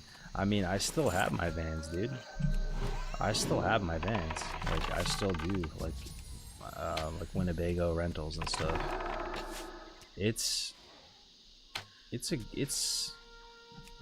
I like that business you're in though. Are you gonna do it on like Outdoorsy? Outdoorsy is a pretty good platform. I like your business though, bro, because it doesn't have a motor in a yurt. Cars are kind of like the worst business ever.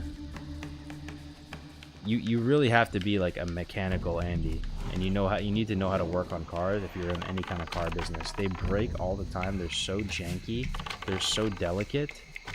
People, when they're driving, you know, a rental car, they basically just treat it like it's like a piece of shit. Like they're not very like gentle with it at all. You know what I mean? I've had people take my vans out, you know, and just kind of thrash them, bro. Like beer cans everywhere. Like, you know, I that's why I'm a little bit selective on who I rent them to now, because I've had some bad experiences and they're just constantly breaking. Stuff needs to get replaced. You know, I've had some units break on my people renting them while they're out at like a campground type area, and had to basically have the car, you know, towed with a special type of tow truck because the thing is so heavy, miles and miles, and call, you know, the dude like an Uber home and just hundreds of dollars out of pocket. Right? Like, I say all this, bro, because you're asking my key takeaways. Like, the fact that these yurts have no motor to maintain, they have no engine to maintain, you know, that's good.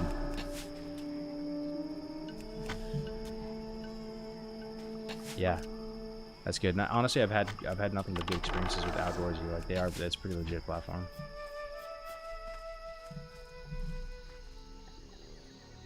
But yeah, if you have any specific questions, man, I'm down to answer. I mean, the other thing I noticed is that in the winter months here, the van rentals are pretty much dead.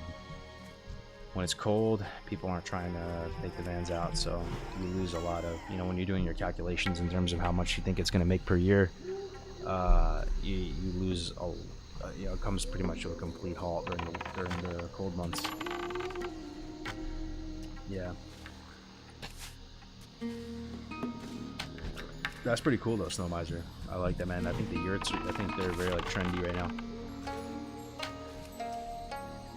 I would have liked to see you doing the raiding dungeoning with all these streamers this year, because I got it to HC when you started it. Yeah.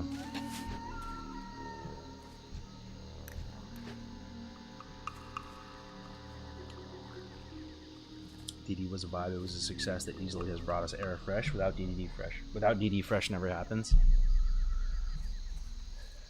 Yeah.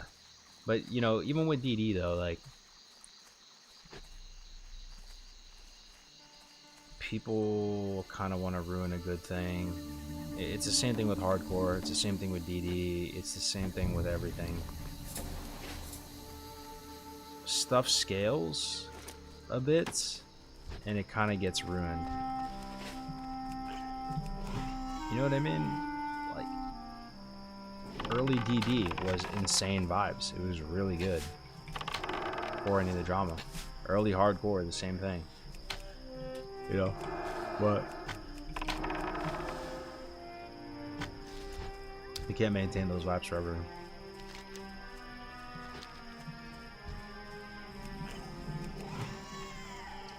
What problems did you have with HC Elite? I missed that episode.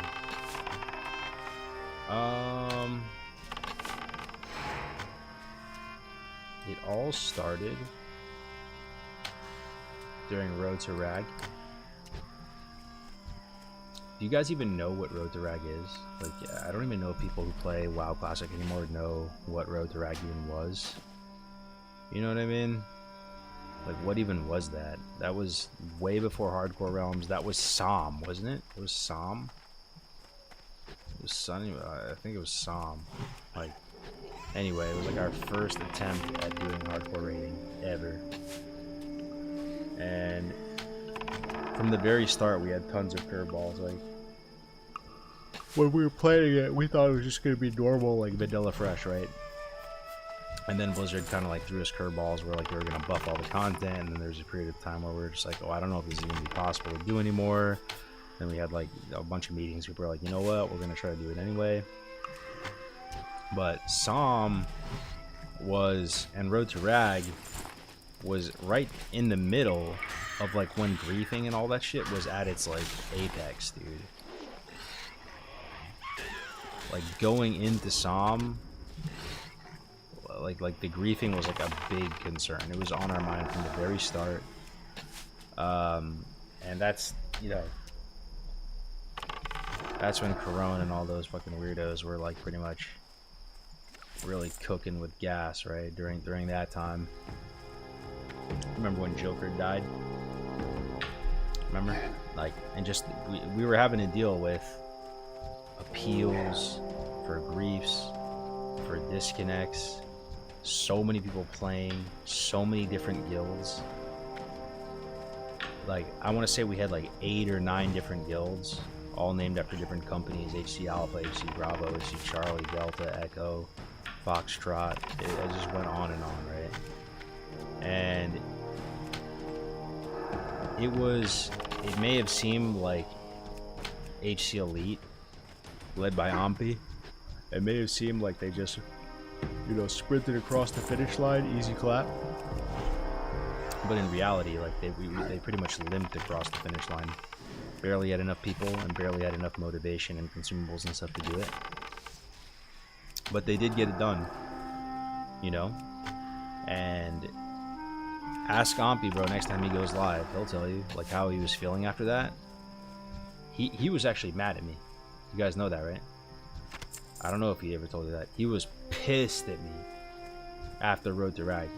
And in his chill Ampi voice, he was like, bro, like, I just like did not feel supported in that at all. Like, you know, like you didn't really like help as much as like, you know, I thought you were gonna help and all this type of stuff. Like, and you know, I pretty much had to do all these spreadsheets by myself, and like he was stressed, he was spread thin, and he was pissed. Like, he was very happy that it was accomplished, but his vibe after Road to Rag was like, I'm never playing hardcore again. I'm done with hardcore. Like, that was fun, but never again. So the leadership was cooked. Everyone was trying to just wrap it up and move on to greener pastures. The people who are at least like kind of like behind the scenes, like running Road to Rag, right? And like that whole project. That was the vibe. Like, oh, thank God this is fucking over.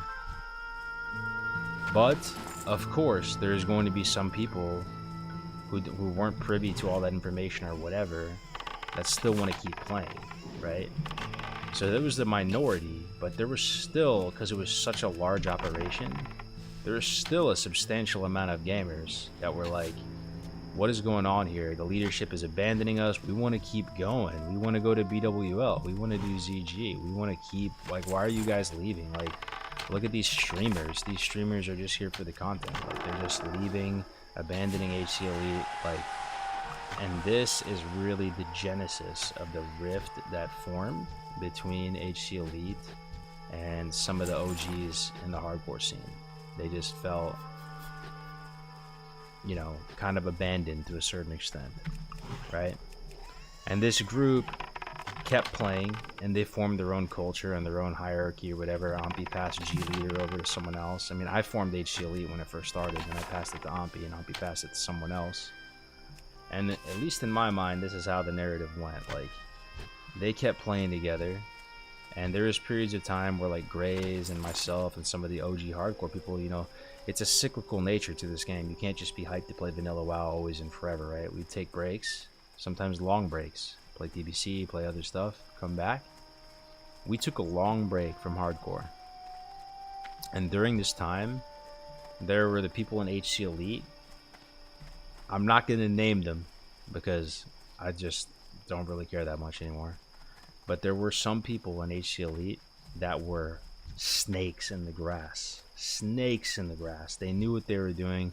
They were trying to slowly just build more and more leverage within the hardcore Discord, get more and more permissions, start slowly shifting people out of roles, moving more people, their people into roles, and starting to build this case to basically rug pull the OGs and just say like, nah, these people who are like started hardcore or whatever, like they're not really representative of the people who are playing hardcore right now.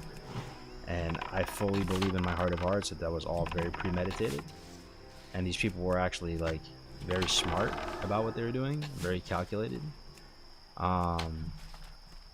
and pretty much, yeah, created a big divide and a big rift between like the OGs who were there at the very beginning and building up hardcore and did all the events and stuff, and that, you know, and some of the newer players in hardcore. And like I said, the griefers being smart and motivated, it was a perfect storm. They linked up with these usurper ass people from HC Elite, the griefers, collabed with them, they collabed with Alex, and it was just all sorts of a shit show, man. All sorts of a shit show. It's like a movie, dude. Like straight up tons of like betrayal type stuff. Like I so many conversations that I got recorded that shouldn't have been recorded for no reason, just like some snake in the grass type shit. Like I don't know if that answers your question, but yeah. What up, Nom Nom Rob?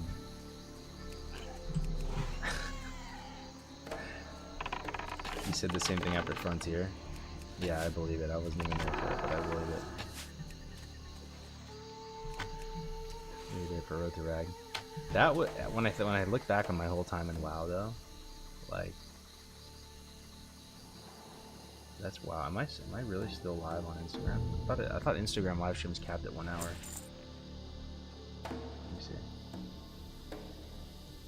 Still live. That's crazy, bro. What was I gonna say?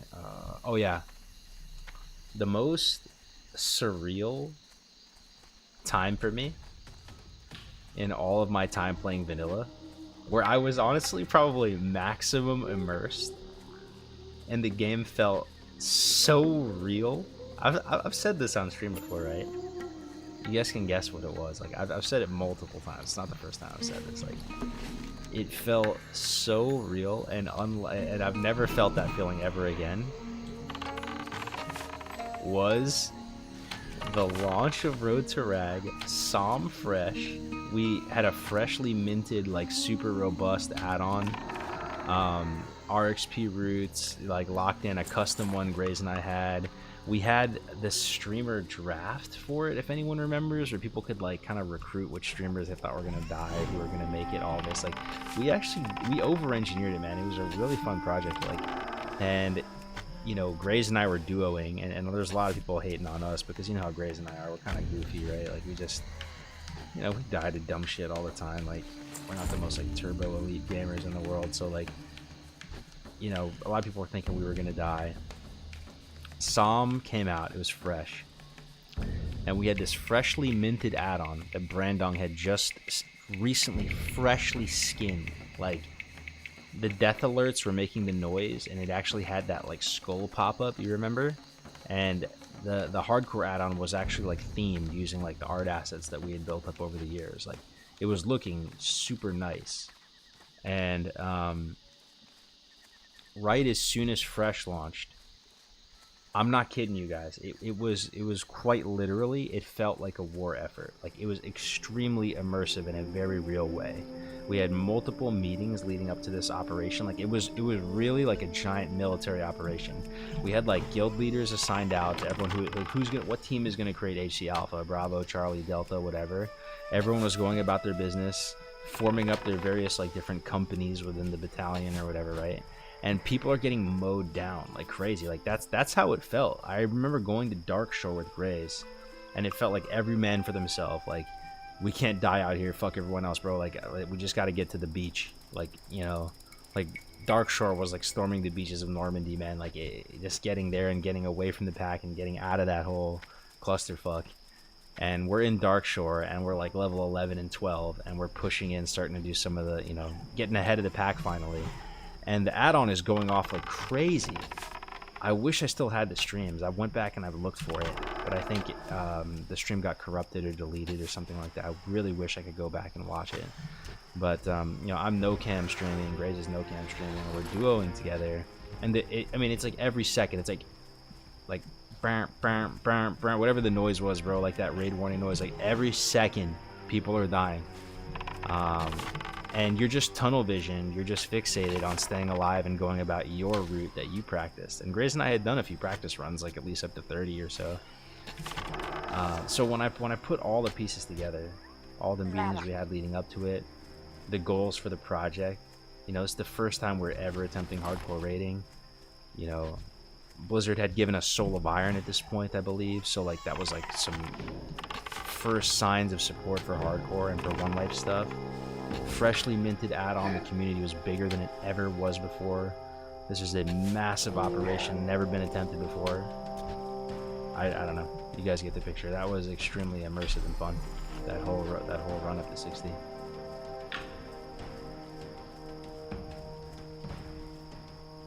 What up, Nebulous? Good to see you, dog. Good to see you, bro. Good to see you back on WoW. Yeah. What's up, Classic? A while ago, dude. Psalm hardcore hype was just peak, bro. So fun. I mean, Psalm in general was really fun, bro. People are way too hard on Psalm. I really enjoyed Psalm.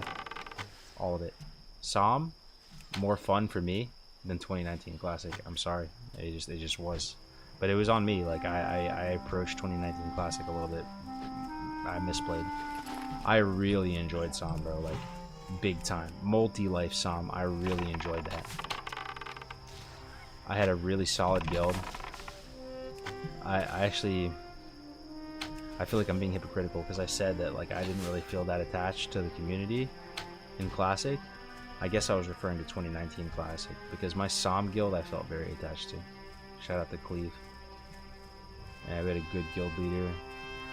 I really liked and respected my guildmates. I ranked to 14 for the first time, and yeah, it was Psalm, so it was like, you know, it was a bit easier, but I still actually enjoyed it, bro.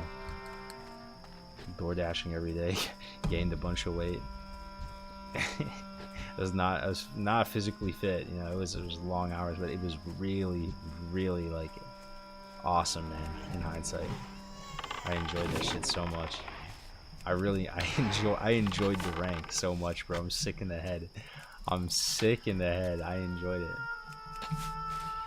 I enjoyed the rank, man. It was fun. What do we need to do to have full-time cargos?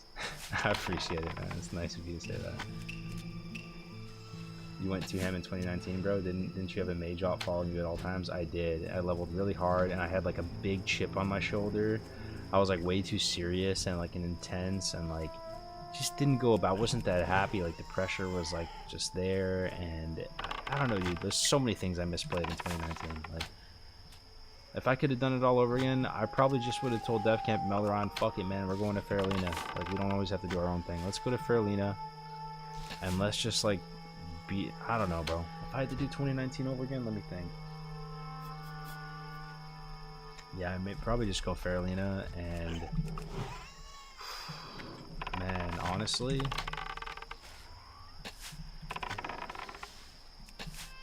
yeah, I don't know, man. I want to say I would have just played casually, but is that even possible for 2019 summer? Like, no, there's no way.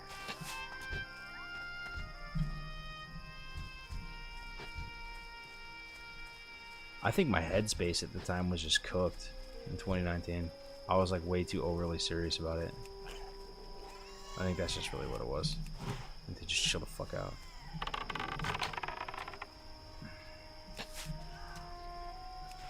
I genuinely can't play this game casually.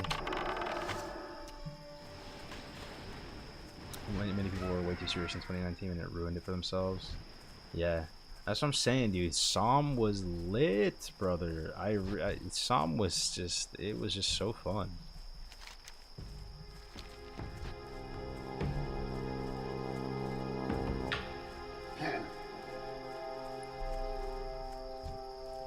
I think partially what it was too is I was so entrenched in the griefing and dealing with these griefers, and it was like really killing my vibe for hardcore, and like I was really, it made me appreciate regular normal multi-life WoW again. You know what I mean? Like I just wanted to play the game normally and not have to worry about any of this drama. I didn't want stakes. I just wanted to be able to chill and just play the game. So, you know, what was that server called, man? It was called what was the Psalm server called that we rolled for Road to Rag? Does anybody remember? Was it like Shadow Strike or some shit? I don't know. Someone's got to remember the Psalm server with Road to Rag, because like I basically just played multi-life on. Was it Shadow Strike? Obsidian Edge? No, Obsidian Edge was something different, wasn't it? Oh, maybe it wasn't. Maybe it was Obsidian Edge. Maybe you're right, dude. Oh my god, dude, this is so fucking scary.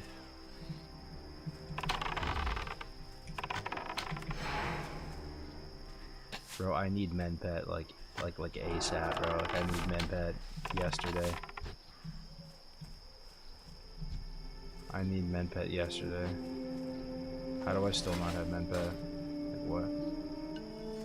Deviate was so hyped too, those PvP events. Yes. Yes, I agree. The PvP events, I did my best. I tried my best to make those PvP events successful. And I genuinely believe that I must have just failed the community. I didn't do a good enough job of promoting them. Because we'll never know. Because Deviate died. But those were the most unique thing about Deviate. That was that server's opportunity to do something unprecedented for WoW, just like in the same way that hardcore was something unprecedented for WoW. Like we had the opportunity to really try to play in the sandbox in that new way. World PvP events in weird locations, custom objectives that we as the community define. We're able to make good content out of it and have fun and bring the server together, and we did. Like the Northwatch event was absolutely out of this world. That's a top 10 moment for me in all of WoW, ever, dude. That Northwatch hold event was so freaking cool, man.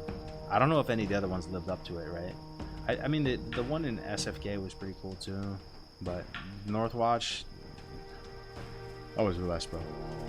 100%. Like, even Blizzard noticed that one, you know that, right? Even Blizzard, like, one of the interviews they had about SOD, they were talking about it. But people didn't believe me, man.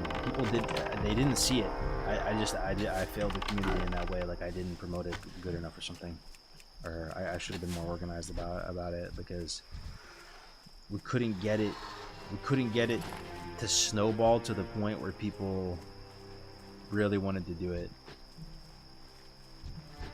We got close, but we didn't get the momentum.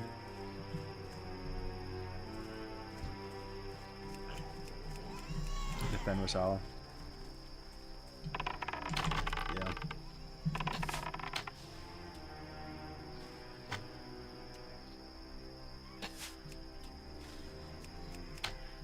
I need this VOD. Soul's draining Intelligence. So, yeah. Brother, I had to get some Z's. Don't focus on the negative. There's a lot more folks that loved what you guys did, and the proof is in the server you're playing on right now. Again, Doomhowl exists because of what you boys did. Good night, all. Yo, good night, Hazard. Peace, bro. The Northwards Paratroopers. Yeah. Yeah, dude. And the thing about those World PvP events is they felt genuinely like real. Like even if you played this game to all hell, which we all have, like that felt real and new and fresh in the same way that hardcore did. You know, and that's still just going to remain an untapped frontier in vanilla WoW. The potential for world PvP, like organized world PvP battles. And again, you know, a big thing that took some of the wind out of the sails was the griefing, bro. There was people that were gonna grief those events too. There's always people there to fuck it up. Like, that did more damage than you might have realized. Like, people were gonna kite green dragons to these events, and yo, honestly, like, Wood Department joining. Remember when Wood Department rolled on Deviate Delight? Like, I tried to like be a good emissary and talk to those people, and I joined them on my alt. I still don't know what they're about, if they were legit or not. No, I still don't know. I mean, I had some pleasant interactions with them, but at the same time, I don't know, bro. Like, they were coming here specifically to grief and cause mayhem and havoc. Like, people just want to ruin a good thing, bro. People always trying to ruin a good thing, man. And, you know, once Wood Department transferred here and people were all paranoid that they were going to grief all the World PvP events, people were starting to bring green dragons over there. Like I said, bro, it just takes one person to piss in the Kool-Aid before the Kool-Aid is unsanitary and nobody wants to drink it. And that's how it is. I'm just here for Pickleball stream. Yeah, we can talk about Pickleball. Northwatch PvP event match Psalm hardcore hype for me. Yeah, it was really cool, man. If I had more energy, I would pull up the VOD from Northwatch and watch it with you guys.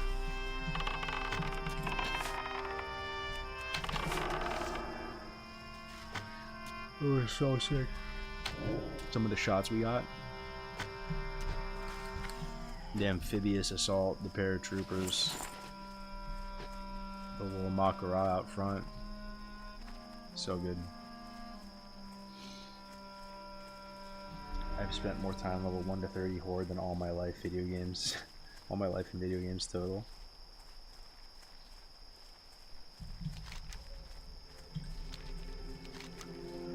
Alright. Yeah, this is probably like the slowest I've ever leveled in my life. Oh, we're just chilling, staying alive.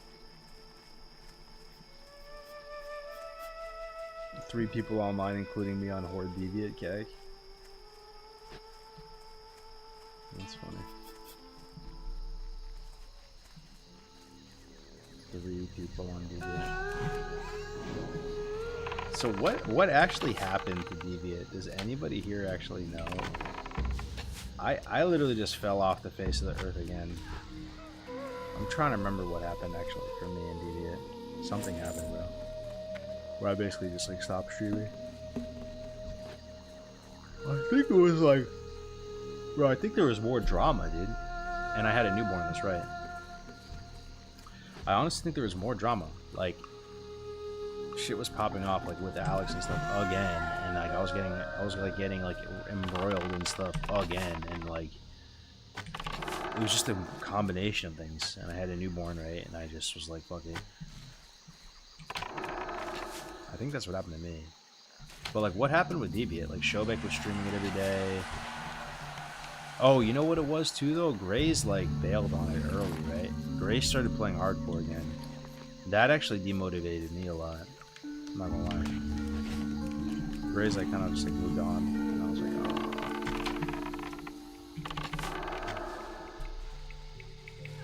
Oh yeah, people didn't want to follow the phases. That's true, bro. I'm telling you, man. People just want to ruin a good thing. Yeah, grouping the phase systems.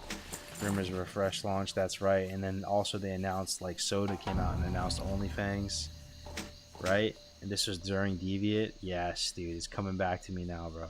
Yes. Okay, I remember now. Yep. That's what happened.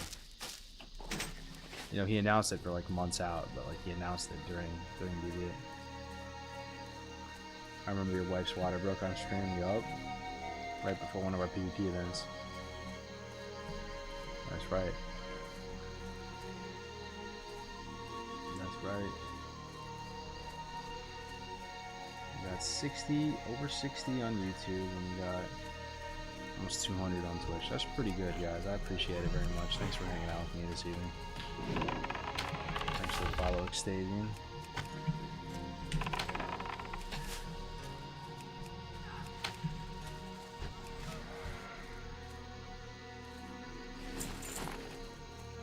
Oh yeah. Man, I'm yawning a lot. But what are your guys' thoughts on these anniversary realms? Like, do you think these have been a success? Like, have you guys been enjoying it? I haven't played a ton like you guys, but it looks pretty chill. Like, people are saying that it's kind of dad vibes, like just across the board. It's pretty casual, and that's cool. I mean, as a dad, that's cool. I like it. It's kind of chill. PVC waiting room.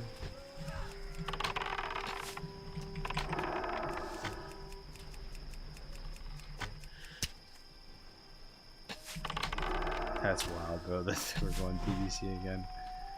Did they say how long these servers are supposed to last though? Is it 2-year life cycle? I know that they confirmed PVC out there. Well, like, is there any info on how long these are supposed to last?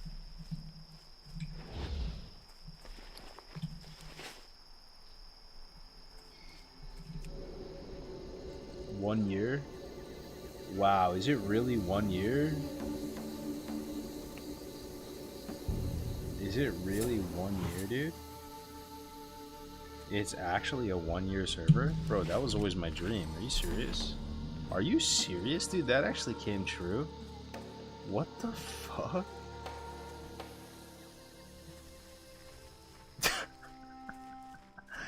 That was always like my dream, yeah. Like a 1-year timeline. That's wild. Oh my gosh.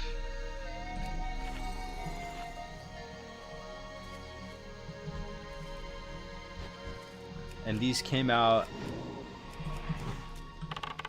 When did these servers come out, guys? Like October?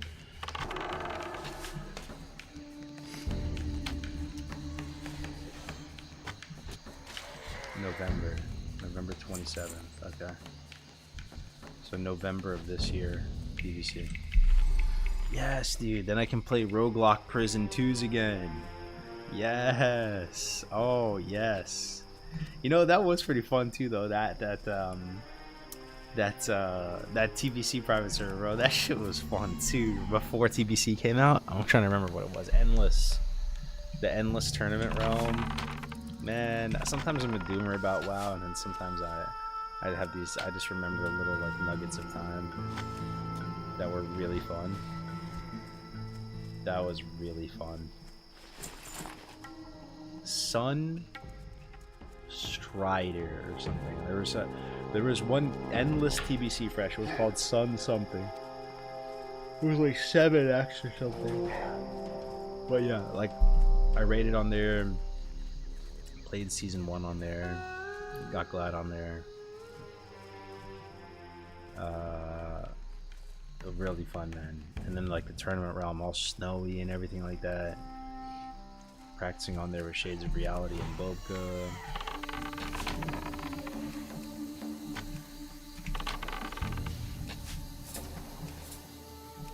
I don't know if you heard, but Blizzard fucked up the latest patch. They released AV with SOD and these servers together. Yikes, yeah, I did hear about that kind of through the grapevine. Typical Blizz. Typical Blizz. Is there a VOD of the Northwatch PvP event? Yeah, someone find this man a VOD. There's a few of them. There's one on my channel too, but it's not the best. I want to say like the one Gray's made is the best. If anyone can somehow find that. Gray's made like a supercut. It's really good.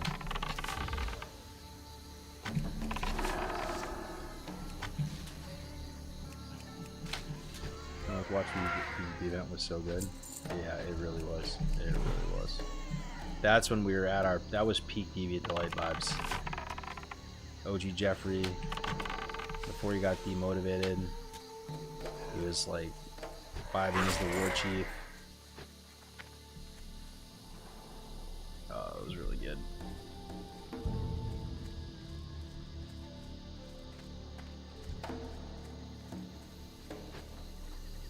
Yeah, that was kind of a bummer though. What happened with Deviant, right? Just taking one L after another. Because what can you really do? People want to go onto the server and just go like, it's my 15 bucks a month. If I want to play here, I want to play here. It honestly kind of started with Stay Safe though, man. I like Stay Safe overall. I've had my ups and downs with him. Overall, I like the dude, and like I've had like some really authentic conversations with him, and like I've talked to him a lot over the years. But you know, you don't always see eye to eye with people, and I do think like that was. It's kind of fucked up looking back on it. Like, you know, he just kind of came on the server and just wanted to do his own thing and said fuck the rules. Those rules weren't even mine, you know what I mean? I felt like a guest on DBA.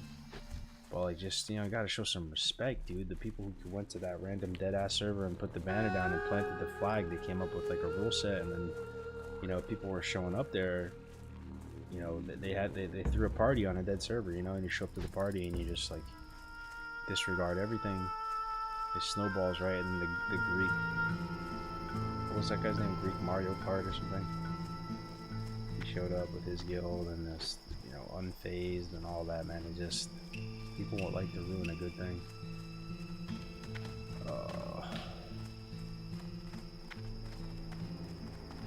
What happened to Jeff? Haven't seen him. Oh, that's a bummer, man. He hasn't been streaming. Cause when I last left the scene, he was streaming and he was starting to get into like cam streaming. Like he actually threw on the cam and was starting to get more serious with streaming. That's a bummer that if he's been AFK.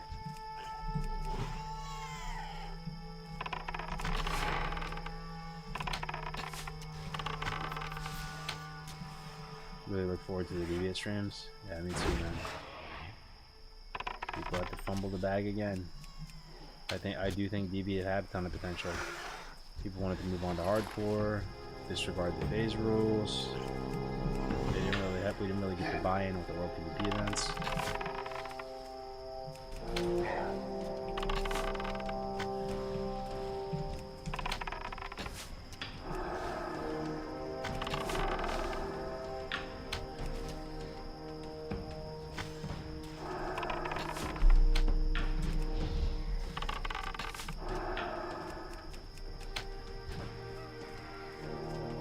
I feel like Deviant served its purpose, massive success IMO. Yeah. No, I feel you. I think it was a success too. It could have been a bigger success. But I think it was a success. You know, that was like a social experiment to a certain extent. That was a completely dead server that was so old and dead that it became new again. It became fresh again. And were we able to actually get buy-in for people to take that server seriously and play that server? All things considered, yes. Yes. There was enough energy and hype and reach and promotion for that server that, you know, we even gave like White Man and those other servers a run for their money, you know? Like they were starting to get like salty. Everyone was talking about Deviant.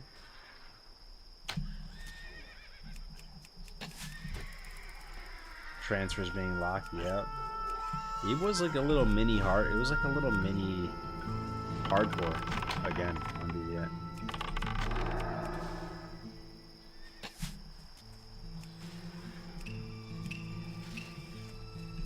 It's been 5 years since Classic. Do you think it will be here in another 5?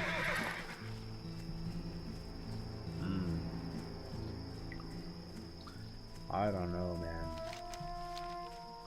Do you guys want to be here in another 5? Man, I don't know.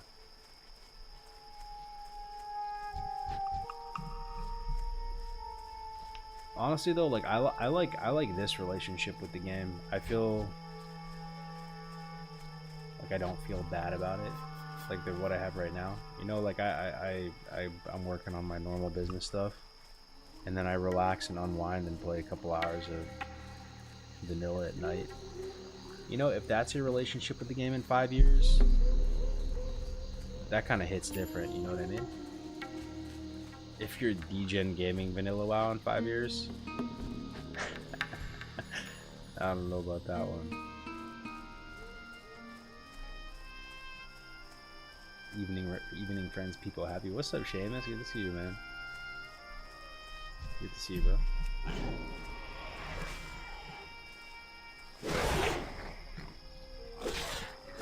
I can see myself casually playing hardcore 5 years. Yeah. Yo, thank God for hardcore though, right? Because, am I right? Or am I, like, hardcore is the best for being a casual gamer. Even though it's called hardcore. Like, I'm telling you, bro, like, if there wasn't hardcore realms, I bet you a lot of people wouldn't be playing because they couldn't justify playing because they don't have enough time to play normally. You know what I mean? I bet you. But the fact that hardcore exists, it like actually moves the needle in people's brain where they're like, you know what, I'll just stay sub. Like, I will play a little bit because I can just play hardcore. You know what I mean? If you imagine it was just normal fresh servers, no hardcore.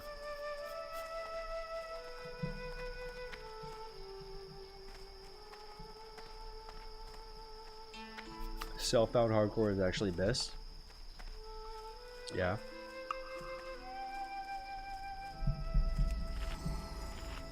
I have no arrows. And we need to go train and stuff too, man. Let me just turn this into class and go train. It turns progression into a personal pursuit and makes leveling feel meaningful again. Hardcore will always be fresh. Yeah. Yep. I plan to get all classes to 60, 2 down so far, and all of them are on their way. I have a baby on the way. I didn't start playing on the new servers, just vibing to music, casual leveling, and that's it. Nice, man. Nice, nice, nice, nice, nice, nice, nice. Nice, nice, nice.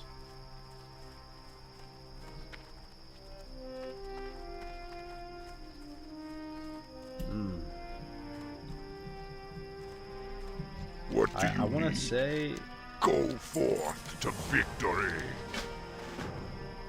that we're stabilizing on this character a bit. Like,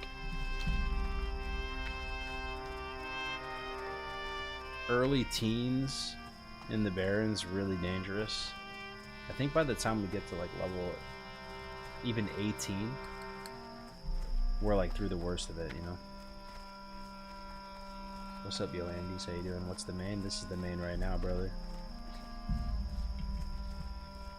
This is my highest level character. I'm doing how I died on my last guy. I enjoy HC more, but I opted multi-life PvE this time because I'm casual and within the raid HC takes way more time.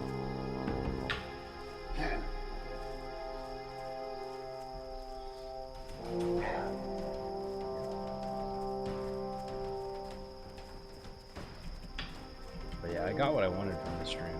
Like, I kind of just wanted to chill and listen to Baron's music and just talk a little bit. This is nice.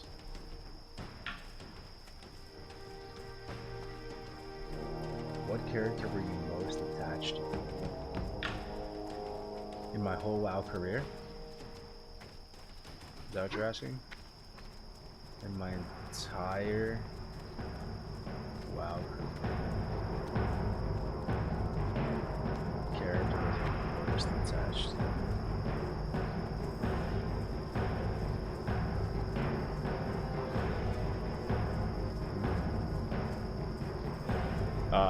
I know the answer, dude. I thought about it for a second. It's my Psalm character. It's my Psalm bald BT1 human warrior that I ranked 14 on. Of course, if anyone's ranked 14, that's the character. Like, by far. Once you think about it, it's special, man. It's actually really special. What can I love do that for character. you? You know, worked my ass off for that gear and those weapons and everything, you know. I had to hand a rag on that guy too. It's the only time I've ever ranked 14, and for sure it's that.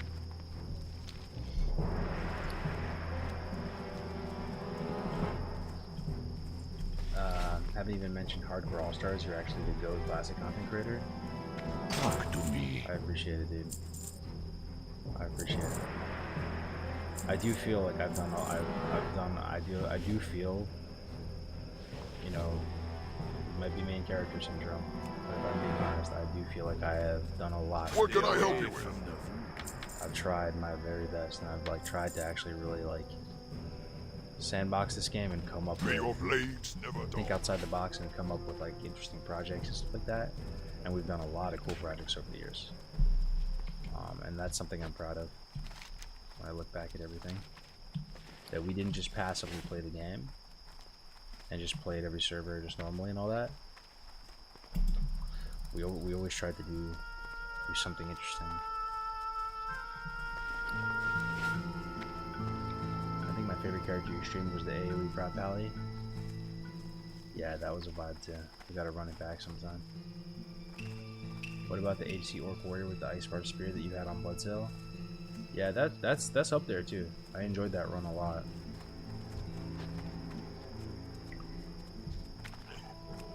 That's up there too. My Deviant Hunter too. Honestly, was really cool character. I really enjoy it. I really was attached to that one as well. As far as private servers go, though, it was my Zethker Night Elf Hunter. I was really attached to that character too.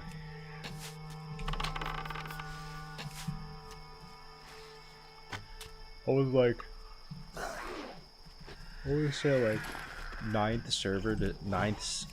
I was like 9th to 60 or something, and I went super hard on that guy. I was like the 9th player to 60. I went straight to Marathon. Stayed in Marathon until I had Epic Mount. This is all like week 1.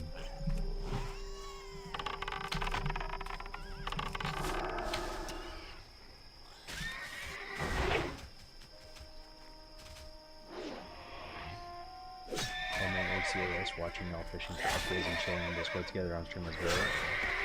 Yeah. HCAS had a very unique meta.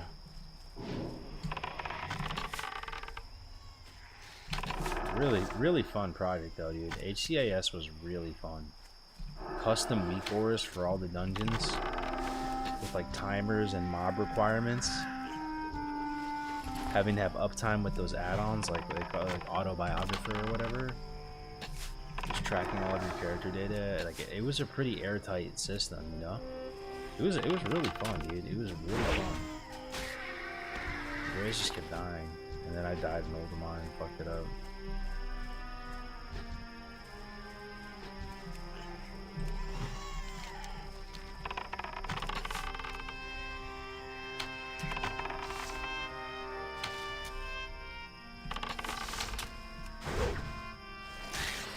Most tragic hardcore death I've had though, the one that hurt the most,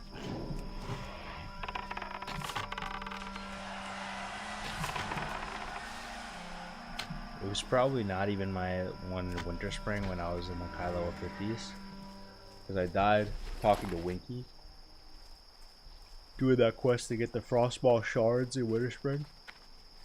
You know, on that hunter I had like 4 epics drop or something like that, and like that hurt, but I'm pretty sure it was the character after, because after I died on that, you guys were like, yo, run it back, so I did go like demon mode after that, and I just jumped right back in to another hunter, and within 1 week's time, real life, like I was already back into the 50s again. And I remember somebody was asking me some guild questions, and I was responding to them. They were complaining about something, and I'm in Agora responding to some guild shit. And of course, the Tyrant Devilsaur runs up to me. Is in my hitbox. Like, it's just in my hitbox. The first time, as soon as I see it, it's already in my hitbox, meleeing me. Fear's my pet, because it's the one Devilsaur that fears, right? Feign Death resists. Die. And this is right after dying high level 50s and then running it back, like just like degenning back up into the 50s again. Like I'm like low level 50s and I'm in Ungoro cheating out some XP when I shouldn't really be there. That one was so painful. I stopped playing hardcore after that actually for a bit.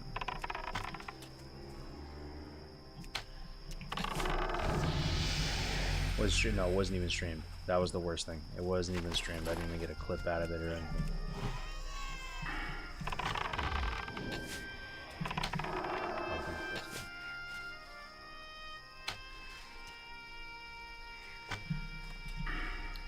Alright, we're level 16, so that means we get immolation trap. Yo, once we get multi-shot, that's like the first little milestone of the video where we're like, oh, we're in there, baby. What was that chat command that you would do like an action camera use when you were leveling the HC road? It was /console action cam equals full. But I think that command doesn't work anymore. I've tried to do it a few times since, and it doesn't work. Like, they like changed something. Yo, I'm gonna call it here though, guys. I've been streaming for about 2.5 hours. I just want to thank you again very much for watching the stream. I appreciate it very much. I know it's just random times that I stream these days, but I am trying to be somewhat consistent. I am trying to get on there. The conversation, the chat that you guys like, it really carries the stream massively. So I'm gonna call it here and maybe back tomorrow. But I appreciate it, guys, for real. The subs, the follows. Thinking about the good times. I'll see you guys real soon, okay?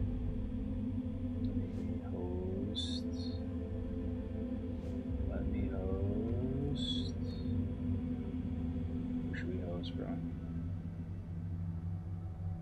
Who should we host? Any of the homies online? Not really, huh? Anyone? Anyone that I've known for a while? No, Neck Rage is playing? What?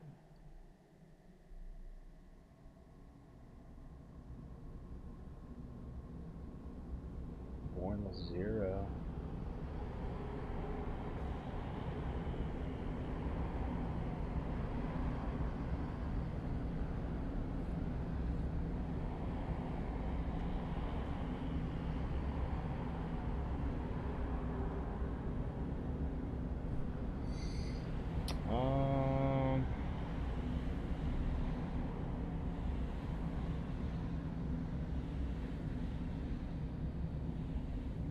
Yeah, dude.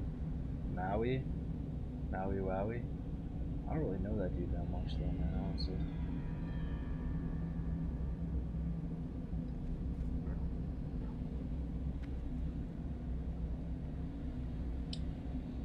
Maybe...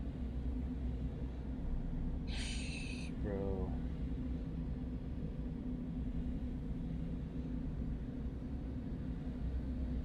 I guess we're not even gonna host anyone then. Honestly, I don't really know anybody online. I'll see you guys tomorrow, maybe.